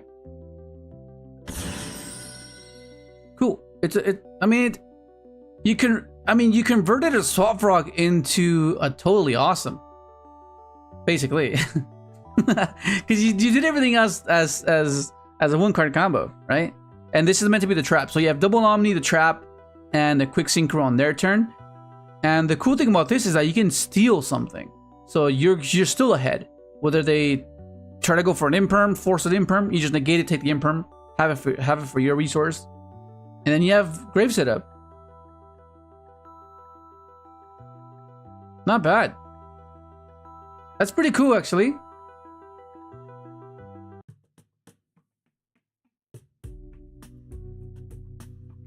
Alright, Fallen, bro. You have a good night.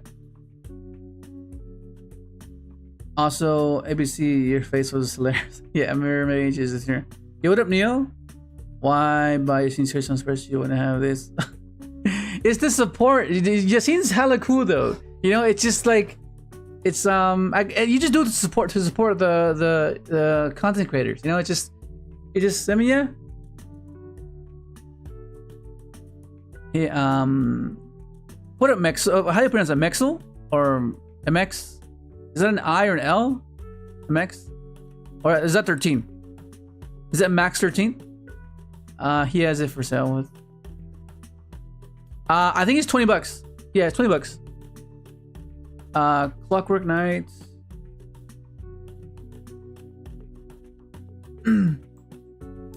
Speaking of Yasid, he just reacted to the post. Hilarious. Clockwork Knight can send an ice barrier continuous spell. Search Clockwork Knight.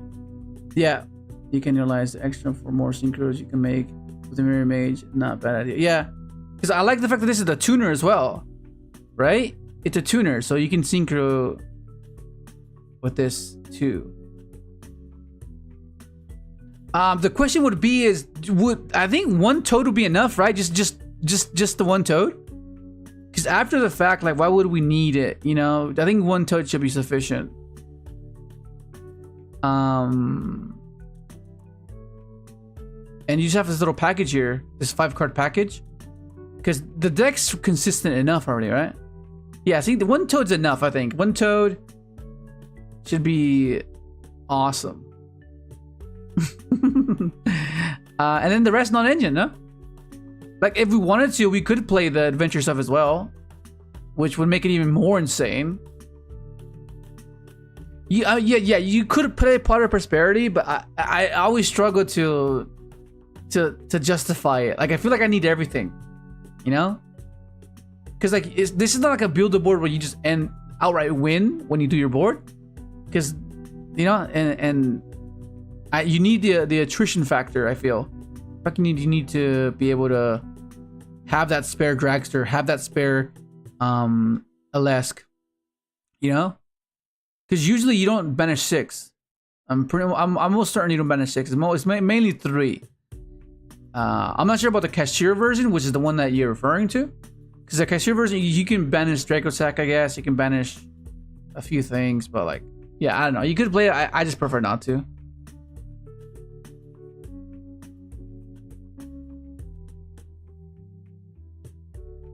Freaking Sora. All right, well, that's basically gonna bring the stream to an end. Yeah, it was pretty fun. I started a bit earlier today, so just something I'm trying out. Normally we start 2 hours before, Yeah, 2 hours later usually. But hopefully you had fun. Hopefully you understand the deck a little bit more. And I'll be uploading more another match with the Crystron deck that I used the previous weekend or this weekend, this past Saturday at the premiere. And now we're just trying to see how many variants we can make with this deck, similar to how we do with Synchron. Because Synchrons, there's so many variants that we've attempted. And now that we have like a better understanding of how the deck fundamentally works, we can kind of like do some pretty cool things now. Okay, now we know what's essential. Now we know what the deck is meant to be doing, and we don't want to deviate too much from it. But if we can implement things that can elevate the deck, and even in the slightest, we have to consider it. But yeah, this is pretty cool. This is pretty cool. I know Kyle mentioned it on the day, and I was like, oh, that's pretty cool. And then when Mello was like, oh, play paleo Crystron, like it reminded me of that. Except this one, we're not really playing paleo cards. I mean, we could have paleo cards if we really want to. But going second, like, which ones would you want to play? Because then I would be kind of like, I would want to make these guys now. I would want to make the Vermillion and the Animalacaris, right? I would want to make these guys, but like your main one, what would you want to make? Like, which ones would we want? I mean, first, so this one comes to mind right away. It's spot removal, right? To banish a face-up card. The Book of Moon, basically book something face down. Oh, which reminds me, where's the cluster?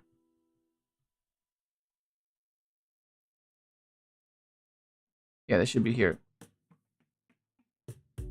You know, it's just a matter of like, do we risk it? Because then you need to make sure that you can set these and ensure that you can sequence them with something else, like a strike, right? Because setting a pillar, you know. So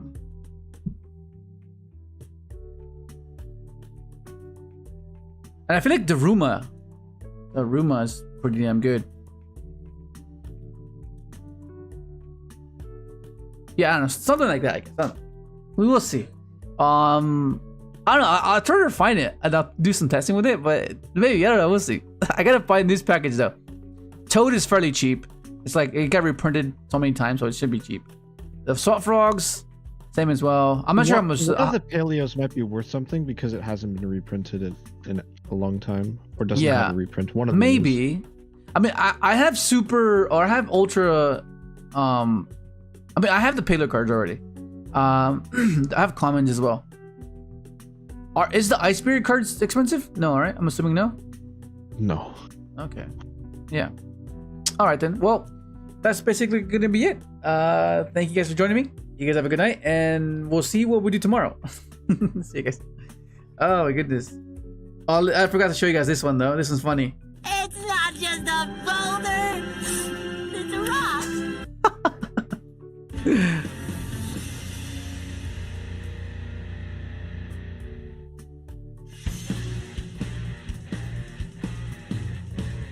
Hopefully tomorrow Omega is fixed. Yeah, hopefully it's fixed by tomorrow. I was gonna figure out how to try out that the Master Duel